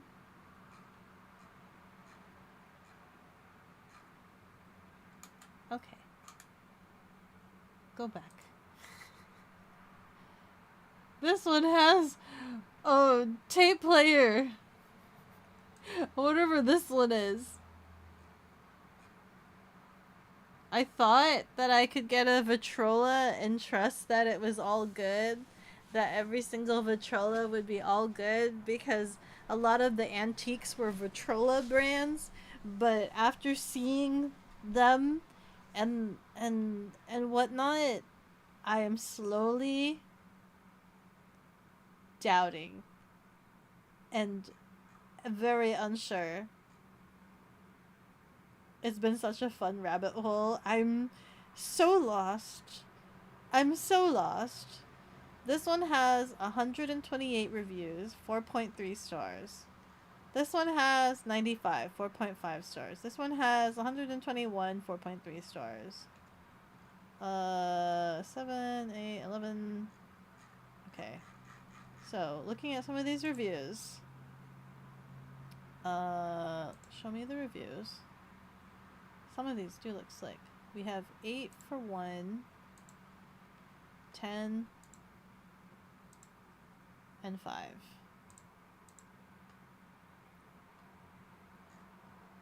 Show me your ones. Can I look at just the ones? Bluetooth issues. Not good. Super excited for this. Unfortunately, never worked for me. It would work maybe 30 seconds, then it would lose sound, and the Bluetooth light will blink, then nothing. Never even got to listen to a full song. Super disappointed. Player was waste of money. Skips. The box had a big hole. Scratched the machine. Man, it kind of sounds like the brand became like a normies brand. Man. Owned this for less than a week. Radio function stopped working. The lid does not close completely. Rocks when on flat surface, cause not level. Bought this anticipation new audio system. Turntable skips almost all my albums. Buying, what's this? 100% listing states that 100% money back and no hassle return. Well, they wanted to charge 15% restocking fee and had to pay shipping return costs. Total $225 for 145 product. Complained and they waived the restocking fee, but shipping is still $203. Not happy. Second Navigator, loved it, but first one only worked about 2 months, then plain quit, would not power up anymore. So after communication with Victrola, I was sent to second until it played once. Second time, turned on, speaker for all components. Badly, poor packaging. 50-50, worse. So a lot of these just kind of sound like failure. Like equipment failure. Especially when trying to do like more modern connections like Bluetooth and things like that. That's what a lot of these sound like. Turntable does not work. Receive replacement. Replacement recalled. Bluetooth was it both replacement upgrade models? 6 seconds slower. Model blah blah blah blah blah blah. Features record player. Fortunately, turntable defective. Cannot play records without skipping. So these are definitely like aesthetics first before quality of play. Shipping probably hurts them too. Yeah, probably. The shipping. It's built more so for aesthetics. And I can definitely see that. Because these look really visually appealing, right? These are very visually aesthetic and appealing to me. I like these. They look really pretty. But I get the feeling that it's built with that functionality first before the quality of the equipment. Which is disappointing. Can we look at Audio Technica? Hold on, let's look at Audio Technica. Is there like a mid... Oh, wait, you guys can't see what I'm reacting to. Look at it's fucking floating. Holy cow. The modern 1001s are, when turntables were the equivalent of $1,000, they were made and handled a lot more nicely. And the modern 1001s are. Yeah. Oh, she found the burger? Is this... What do you mean? Is this called a burger? Return of an icon. 40 years after its original release, the Sound Burger makes a welcome return. But it's remained a fan favorite since the 1980s, thanks to its nostalgic design, quirky advertising campaigns, and unique listening experience. What is this? It looks like it's floating. It does look like it's floating. Is this... Oh my god, is this only $200? This... Oh my god, what the frick is that? Wait!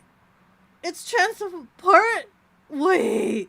You spin me right round, baby, right round, like a record player, right round. Wait, hold on. Wait. This is portable. Hold on. Show me what this is. In 3, vinyls are in danger of not being played. We need help from the 80s. From the 80s. Soundburger. Little Soundburger. Black.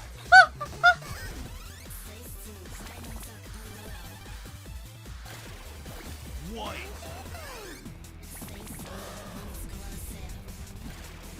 Yellow. Oh my god. Save the vinyls. I really hope she wouldn't find it. Why? It looks kind of cool, doesn't it? Does it not look kind of cool? We love the burger in this household. Oh my god, that does look kind of cool. Okay, I'll move along, because I assume this is heavily very much a gimmick item, right? It looks cool as heck. It looks cool as heck. And if I had a spare $200, man, this is hilarious. But I'm assuming it's mainly, what do you call it? Gimmick. Yeah, it was always a gimmick. It's a cool gimmick, though. Let me admit that. It's so 80s. It is so 80s. They have a 70 and a 70. I don't know the difference. I don't know the difference between, like, the 70. Like, if you show me explore every level turntable. Yes, I'm new to vinyl. Please explore every level. Are you going to explain to me what level is what? All. Show me all. No, you can't tell me new to vinyl and then say just show you all the product. I'm not going to understand what any of this is. Wait, is this all your options? You only have 7 options? 70, a 60, and a 60? I don't know what all this other stuff is. I don't know the difference between the LP, 60, XBT, USB. Am I gonna have to compare?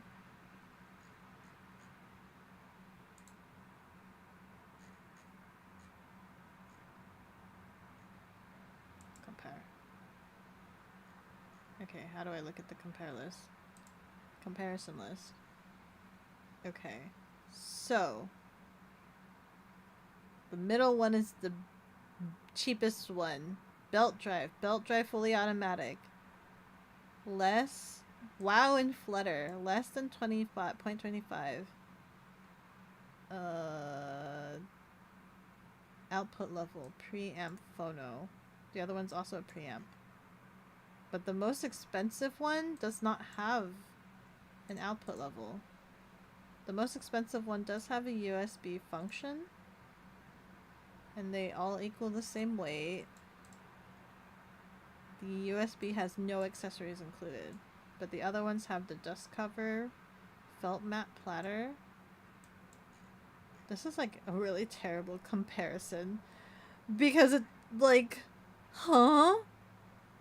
You're not really explaining to me why the most expensive option that has the USB is worth more, other than the USB function.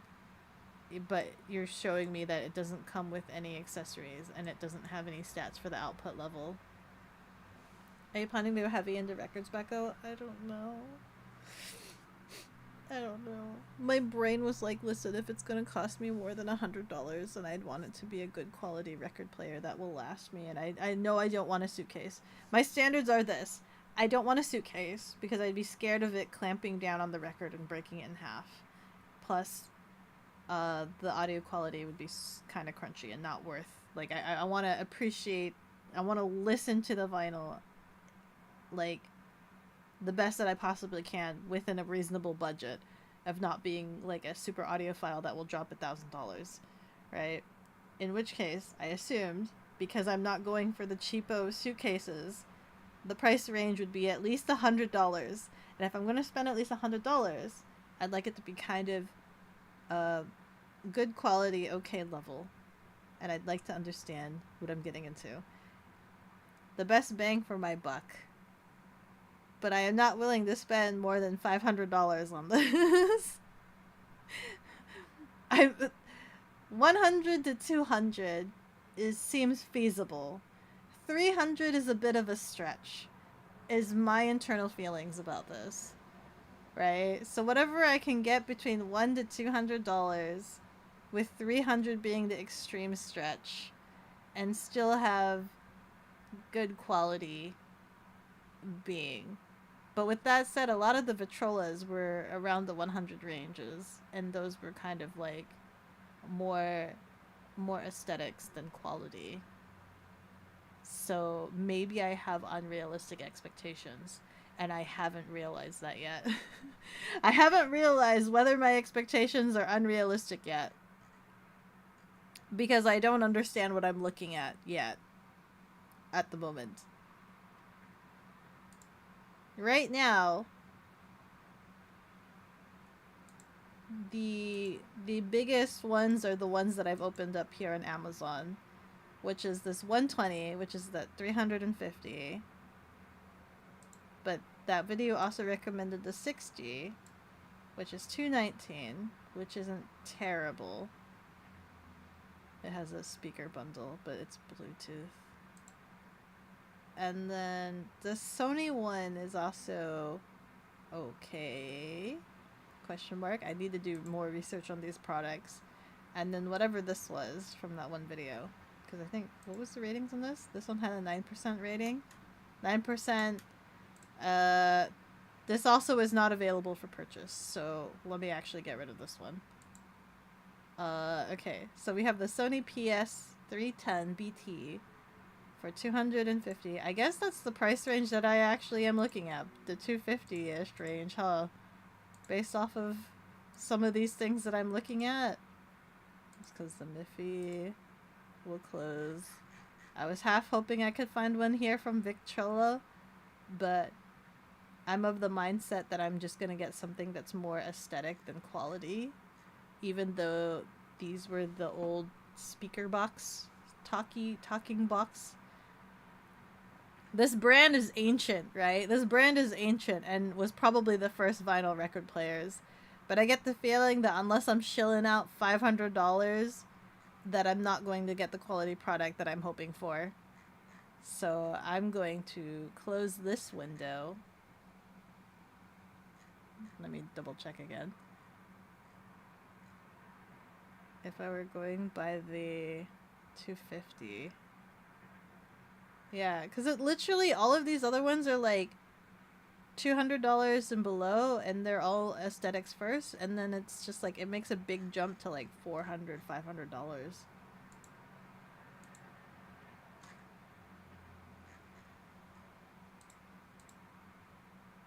Price ascending. So like 100, 150, so like we have the 200, right? We have 200. Which is like 1, 2, 3 options, and then it jumps to 400. So I get the feeling that I'm probably not going to get the quality that I'm looking for unless it jumps up to 400 with this brand.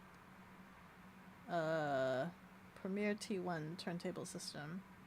This one's actually on sale though. This one originally was 400, but it's on sale for $250.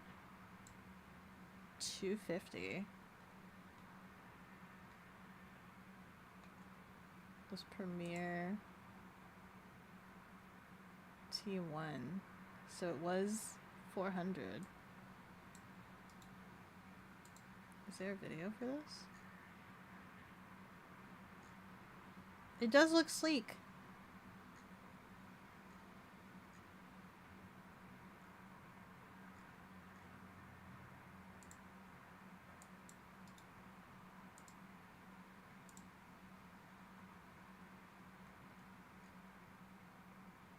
$3 ago. What? How old are some of these products?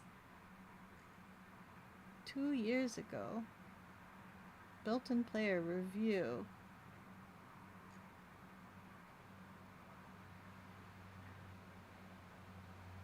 Tone adjustment. Turntable. This is completely different. That's completely different. Did I just see a heart-shaped record player? Never mind. I didn't see a heart-shaped record player. Budget, but not cheapo. Yeah. Find a good budget one first to see if you like it. I mean, I kind of want to have one because I already have like a fair amount of record players now. I say fair amount. 5 is a lot to me. I have 5 record players and I'd like to hear what they sound like.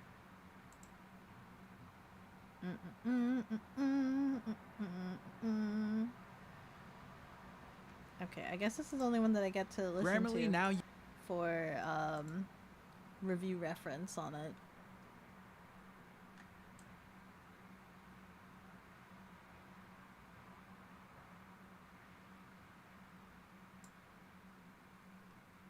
Oh. Music system. Does this look the same? Is this the same? Record. So V1. How well it sounds. The same. The That's a only T1. issue we've had with it is the manual. We're looking at the wrong product. T1. Just doesn't even look like the right product. T1. Immerse yourself. Hi-Fi Bliss. 1 year ago. Okay. T1, right? T1. T1. Yeah, T1. Okay. Step into a world where vintage meets modern with the Victrola Premier T1 turntable system. This standalone record-playing marvel combines the best of both analog. The fact that there's like no actual review videos does not bode well for this product. Hi. I thought I would do the intro like this today, which I haven't done in a while, just to give some scale and scope. Let's skip ahead. This box. It is a very big box, this isn't it? A massive. Stuff cleared out of the way, and we will look at the piece de resistance. From what I can tell, it's kind of big. I love this new logo. I think that is cool logo. Because it accounts for the heritage of the brand, but it also. What is They're this? assuming you're not going to want to change the cartridge. What the but frick if you is that? did want to change it, you would be able to do so. This one, also I don't see any alignment slots. So you use a Phillips, it looks like, to remove the 2 screws on the top there. And it's pretty well fixed in the same position. So making those finite controls would be difficult. So I think that that's not great. I mean, it's probably fine. I'm sure this thing sounds fantastic. Cartridge looks cool. It doesn't look... From a distance, it kind of looked like an Ortofon 2M body. But looking at it... Turntables. Are you 50 or older? You already know the importance of shingles protection.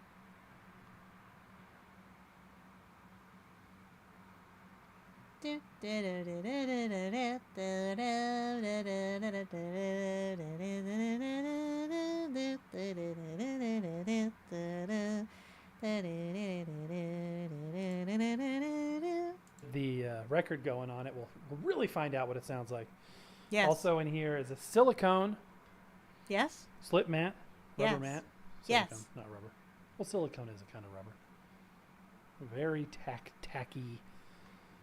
Especially on the bottom side. This is a very tacky. This is a little bit more smooth. That's Yes. cool. I like that. That's just got a great look. So far, aesthetically, it's a beautiful turntable. Look at that. Getting old like people the ads. Black on black Dude, on I got black. a lot of of ads. matte surfaces. Beautiful. Let's see, what does this little warning thing say? It says, remove white needle guard before use. You may laugh, but a lot of people get stuck on stuff like that. Mini disc player, optical CD player. Is that actually a record player? Auxiliary input. Cool. Vinyl. And vinyl. Okay. And that starts the platter spinning. So let's go ahead and see how accurate this sucker spins. Okay. So How looking accurate? at 33 RPM. Whoa! What is this thing? That's not a record player. But I would say not enough that it would be audibly noticeable. What is that? Like a lot of people commented on the Revolution Go video where it was a tad bit fast. I would rather this be a little bit faster because once you get, needle drag figured in, the weight of the record, etc., that will slow it down a little bit. But this one is a tad bit slow to begin with. Let's flip it to 45. 45 looks closer, also a bit slow. What are we supposed to be looking at? What is he measuring? Okay, not perfect, but doable. Okay, let's go ahead and test the tracking force. This will be rather interesting of the VC190. Man, this is all over my head. Cartridge system. I think I'm in over my head. Okay, so it's basically 3 grams, which is almost 3 grams. That is totally fine. I mean, that is not going to do any damage whatsoever. That is a nice light tracking cartridge. However, I just read something interesting in the manual. Something very interesting. It appears as though when you need to replace The stylus, which is diamond, assumedly, because it's rated for 1,000 hours of use, you have to replace the entire cartridge. So you can't replace just the needle. You can't replace just the stylus. That's why they give you another whole cartridge. That's weird. That's very weird. And I don't know what one costs, and that will be the determining factor. I don't know how I feel about that. What do you guys think? Play a record. Okay, so there is very, very minimal platter wobble. It is almost dead on. We're using the Enoch Light record again. It is a quad record. Somebody identified that. It just sounds so rich and so good. I'm excited to hear the subwoofer's on. It's paired via Bluetooth to this device. There's a lot of Bluetooth going on.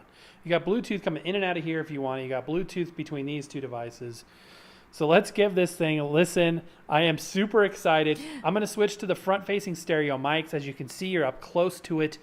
So if there's any stereo separation, you should be able to hear that. Let's just drop our needle. Let's pick right there. Why not? So switching to the external mic, and let's give it a listen. Moment of truth. I want to be floored. Come on, Victrola. Let's do this thing. Whoa!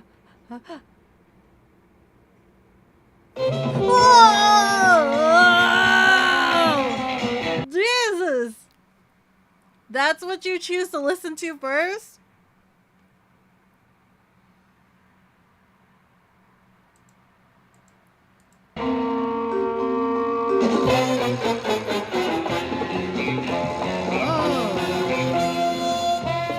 It's kind of hard to listen to digitally, like whatever he's probably blaring it really loudly that the microphone on whatever camera or whatever thing he's using is not picking it up very well.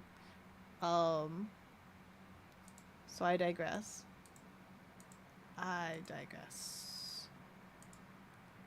Better than you, who would have pans clanging on it the first time you got it? No.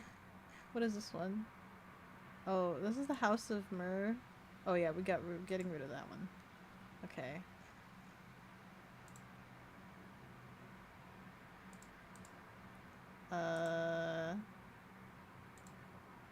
Is this one actually good?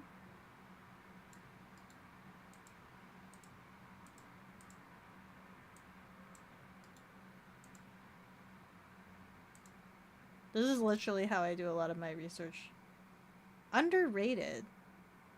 Ooh, that's promising. Wow. Turntable worth buying? Quick. Oh, this is under a minute. This is an under a minute. My wife was murdered. Your wife was murdered. I'm sorry to hear that.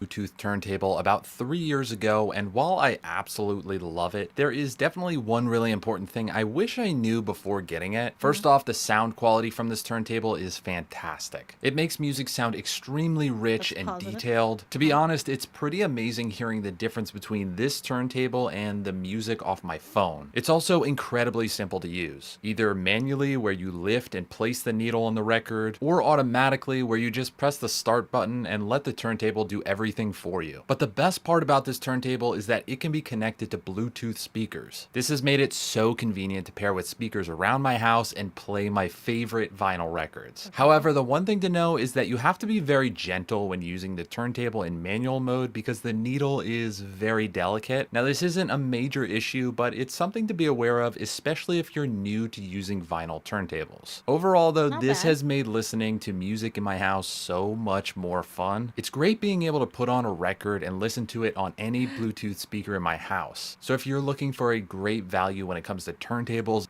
Okay, wait. But the question is, can this be connected to actual auxiliary speakers? Wireless speaker, Bluetooth, included dual RCA output cable. I'm assuming that's the one you guys said. Yes. Actual speakers, compatible with Apex codec. Anti-resonance die-cast aluminum platter. Hi, Kofi! How are you?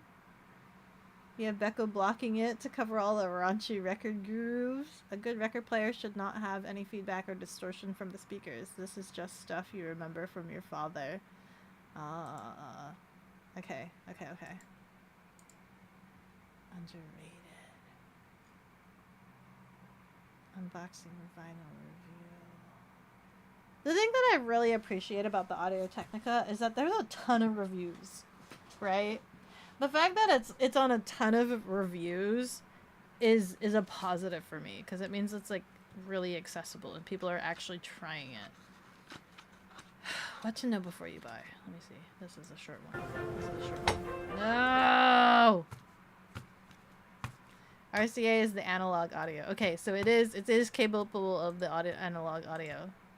So that's a good start.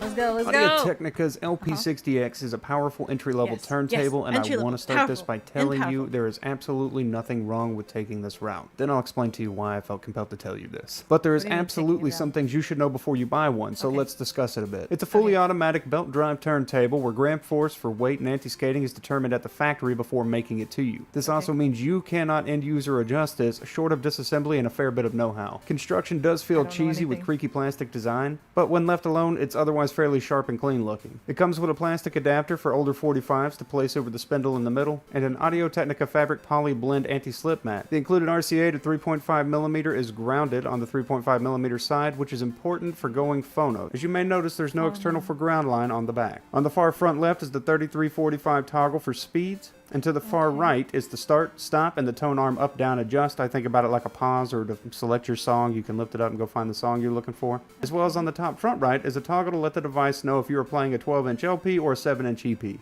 The tone arm has a pre-equipped ATN 3600L cartridge. The cartridge cannot be changed to, let's say, a Grado or an Ortophone cart. At least, again, not without a little bit of... Is that a good or bad thing? Not being able to change the cartridge to whatever he said. Is that a good or bad thing? The cartridge cannot be changed to, let's say, a Grado or an Ortophone cart. What's a Grado? Is that okay? At least, again, not without a little bit of unintended DIY work that would require dismantling and recalibrating. But the stylus and needle within the family of the ATN 36... Officially, Audio Technica doesn't say. What is this? What is this diagram? What are you showing? What is the difference between these?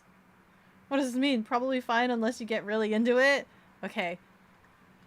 600L can be upgraded with other similar ones that Audio Technica has designed for the cartridge. The turntable utilizes a toggle mechanism instead of an auto timer, which is fantastic. Say you want to listen to the last song on one of your LPs. Once it finishes, it returns the tone arm and stops, instead of spinning on for another 18 minutes waiting on a timer to tell it to stop. It's a perfect match for some active bookshelf speakers, and the preamp does a pretty great job. But flipping the phono bypass toggle on the back and setting it to phono gives you the opportunity to experience a little more high fidelity love to a capable phono device, skipping the built-in preamp altogether. We'll stop here real quick and I'll let you listen to it over the preamp playing through some active speakers. These are Vestas SRO2 active speakers. It'll be a song called Call You by an artist named Liquid, and then we'll play it over phono on my Sony receiver over Starfaver speakers, just so that you can at least hear it and get an idea. I don't wanna call you.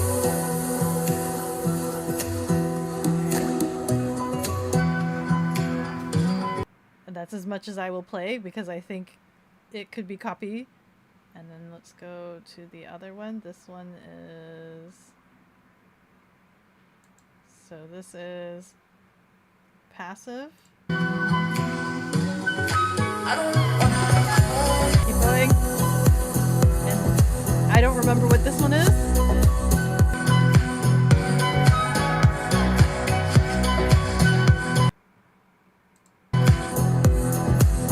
It does feel different.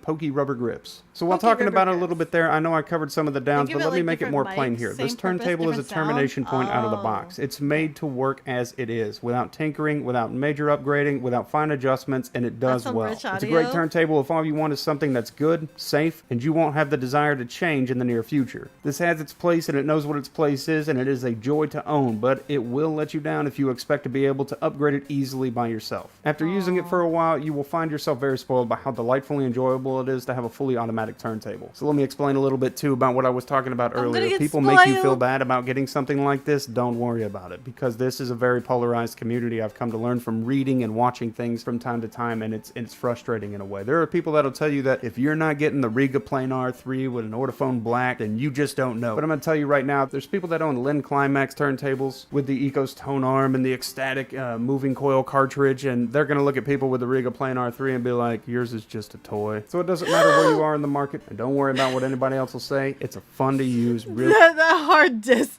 Yours is just a toy. nice, pretty sweet, but non-upgradable turntable. As one last note, if you're looking for something that's good to start out on that you're not going to spend a ton of money on, and you want to be able to have something that you can upgrade, but you're going to make the trade-off of not having fully automatic turntable, I would point you towards looking at Fluence. Fluence really does have some great price things at a pretty good range, and they offer a little bit more than U-Turn does, that, in my opinion anyways. Anyways, I hope that was...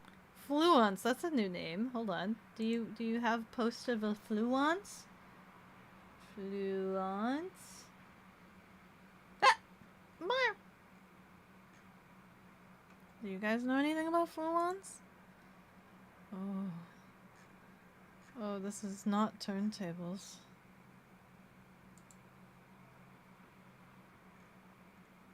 Hi, Kankaniki. How do you do? This is... Wait. Am I confused?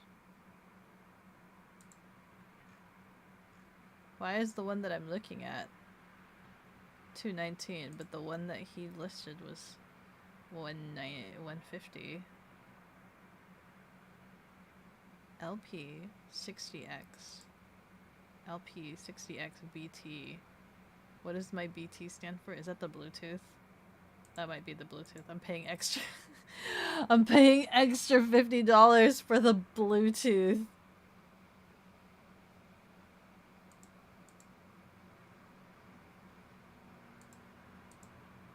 Okay.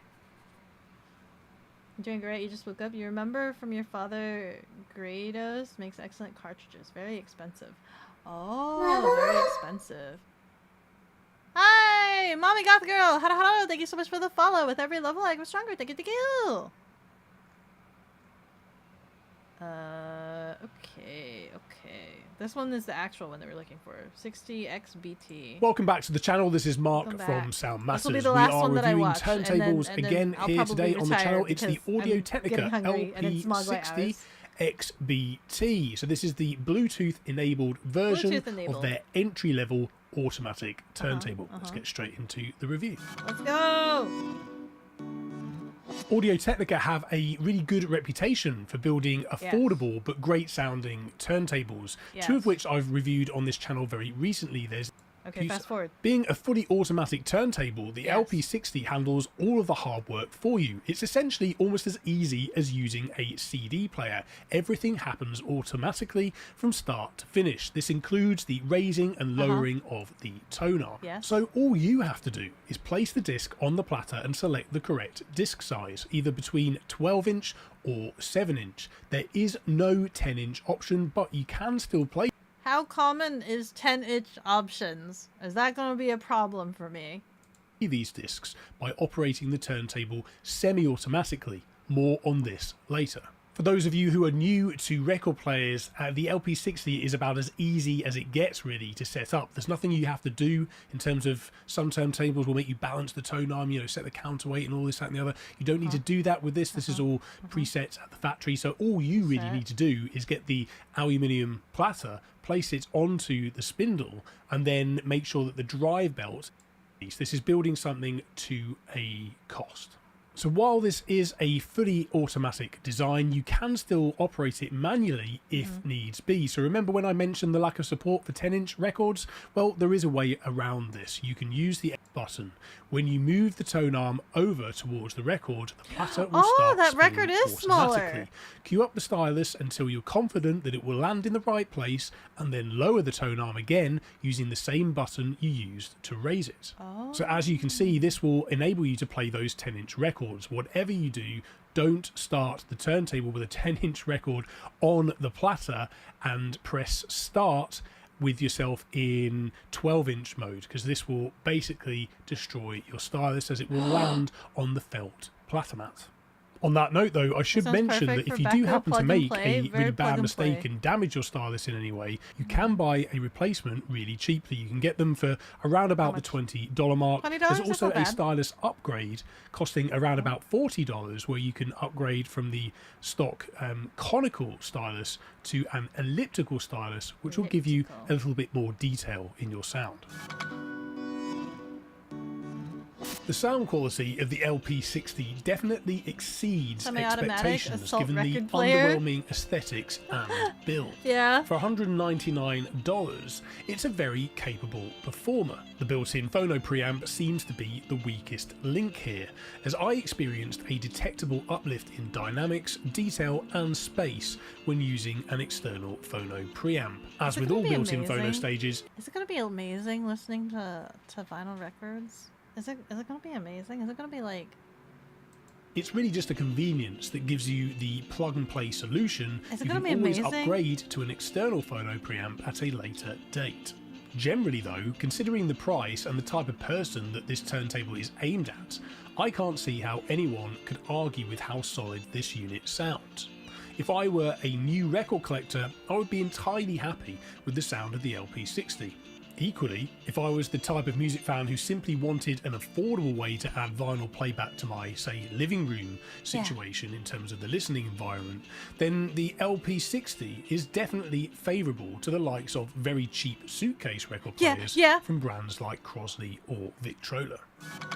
Oh, calling out the Victrola! So what's the bottom line then on the LP60? Well, it might lack the beauty and finesse of more expensive models, but for the casual listener or newcomer on a budget, it offers an extremely capable sound and plenty of modern plug-and-play convenience. If you enjoy the automatic experience and don't want the hassle of a manual turntable, then it's also worth considering Audio-Technica's LP3 XBT, which I've also reviewed on this channel. I'll put a link in the top corner now and in the description so you can check out that review as well for yourself. This turntable offers a much higher quality experience that will last you longer before you get that itch to upgrade. So if you can manage to stretch that extra $100 cost for the LP3 XBT, I think you'll thank yourself in the long term. Now, what hi-fi gave... He recommends this other one. This one right here. What does he call this one?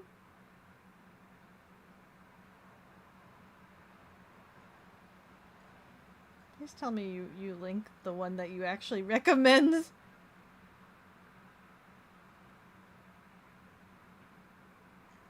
Listen to what he says. Listen to what he says.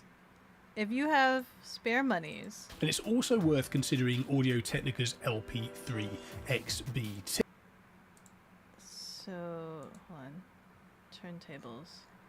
Ads are dropping in 2 minutes. XB... Can I look at all of them? Can you show me all of them? Can you... I don't know how to navigate. I need you to show me just everything. Turntable. Yes, just show me all the turntables. Okay. So this one is the one he recommends. Damn, $350? So for an extra $100. Okay, hold on. Let me which I've also reviewed on this channel. I'll put a link in the top corner now and in the description so you can check out that review as well for yourself. This turntable offers a much higher quality experience that will last you longer before you get that itch to upgrade. So if you can manage to stretch that extra $100 cost for the LP3 XBT, I think you'll thank yourself in the long term. Now, what hi-fi gave this... What's the difference between the 3 and the 120 though? Because that makes them the same price. Wait, the 120 on their official website is actually $400. On Amazon, wait. On Amazon, that 120 is $350.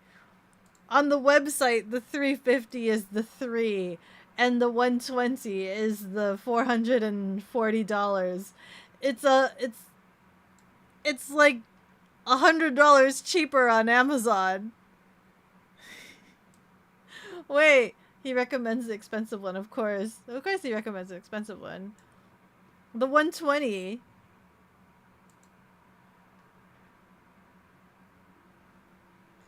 So what I'm understanding is it's either we either go for the 60 or the 120.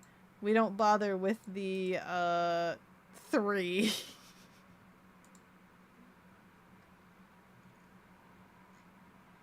The manufacturer won't price to compete with their resellers. Yeah. So that's what I'm understanding. It's either we go for the entry level, the 60, or we go for the 120 because the 3, the step up, so the 1 step up, it equals the same. It equals the same as the 1 step up. Direct from manufacturer is always more pricey. Too bad it don't come in purple. I know. Too bad it doesn't come in purple. Okay, that's probably enough research that I have. ADSR running for 180 seconds. That's probably all the amount of research that I have in me right now. Let me actually copy and paste these to myself. Copy and paste these links to myself. So the 60 and the 120 is what we're looking at. Oh my god, why is that link so ginormous? Can I change what this link looks like? This is the 60. This is the one with the Bluetooth, and this one's also the one with the Bluetooth. This is the...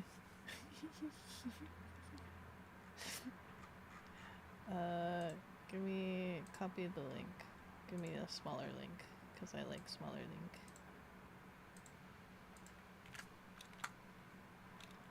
And then you give me a smaller link.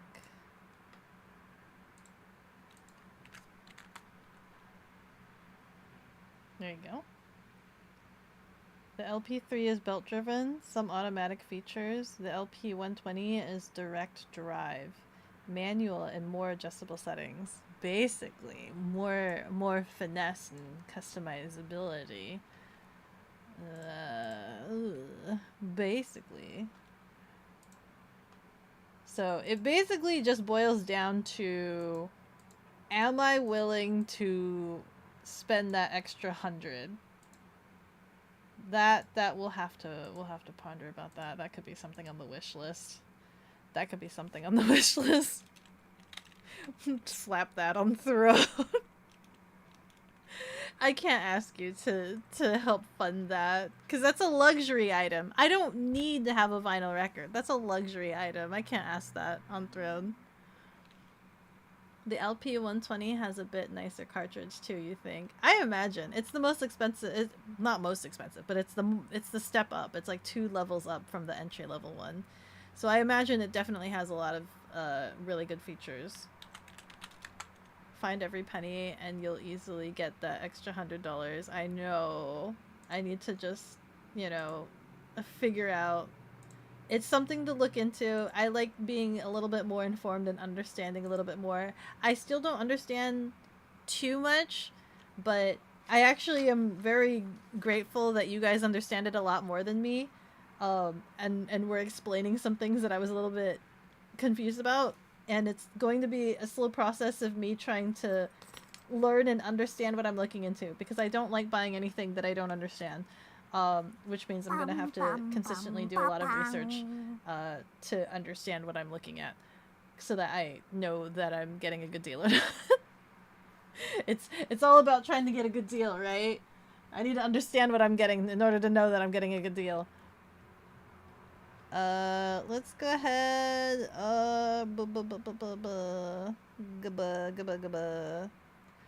Let's go and toss you guys to pudding. It's exhausting. He's playing Honkai. Let's go. Let's go. I'm so hungry. Gah. Let's go. Trying to learn surgery for switches and now looking into a whole record rabbit hole. You're really trying to hurt yourself. I love learning things. That's kind of just me. I'm a massively like curious person, much to my demise, right? Curiosity kills the cat. So like that's just really me. I really love learning a lot of different things. I don't know. there's so many things that life has to offer, and I just want to know it all. I want to know and experience it safely. All the safe things, you know, all the fun and exhilarating things, because I'm totally not a what do you call it? A thrill seeker, adrenaline junkie. I say as I want to go skydiving and things like that, rock climbing, bungee off of a bridge. But in such a short amount of time, you have a lot on your platter. That does remind me, though, in terms of the controller replacements, I did ask Rianari, because I remember that Rianari does build a lot of computers, so he is used to, like, handling motherboards and things like that. I asked him about swapping shells, and he said that he would be inclined. 10 seconds. I'll see you guys next time. So there's promise. Maybe I could swap my shells. Goodbye!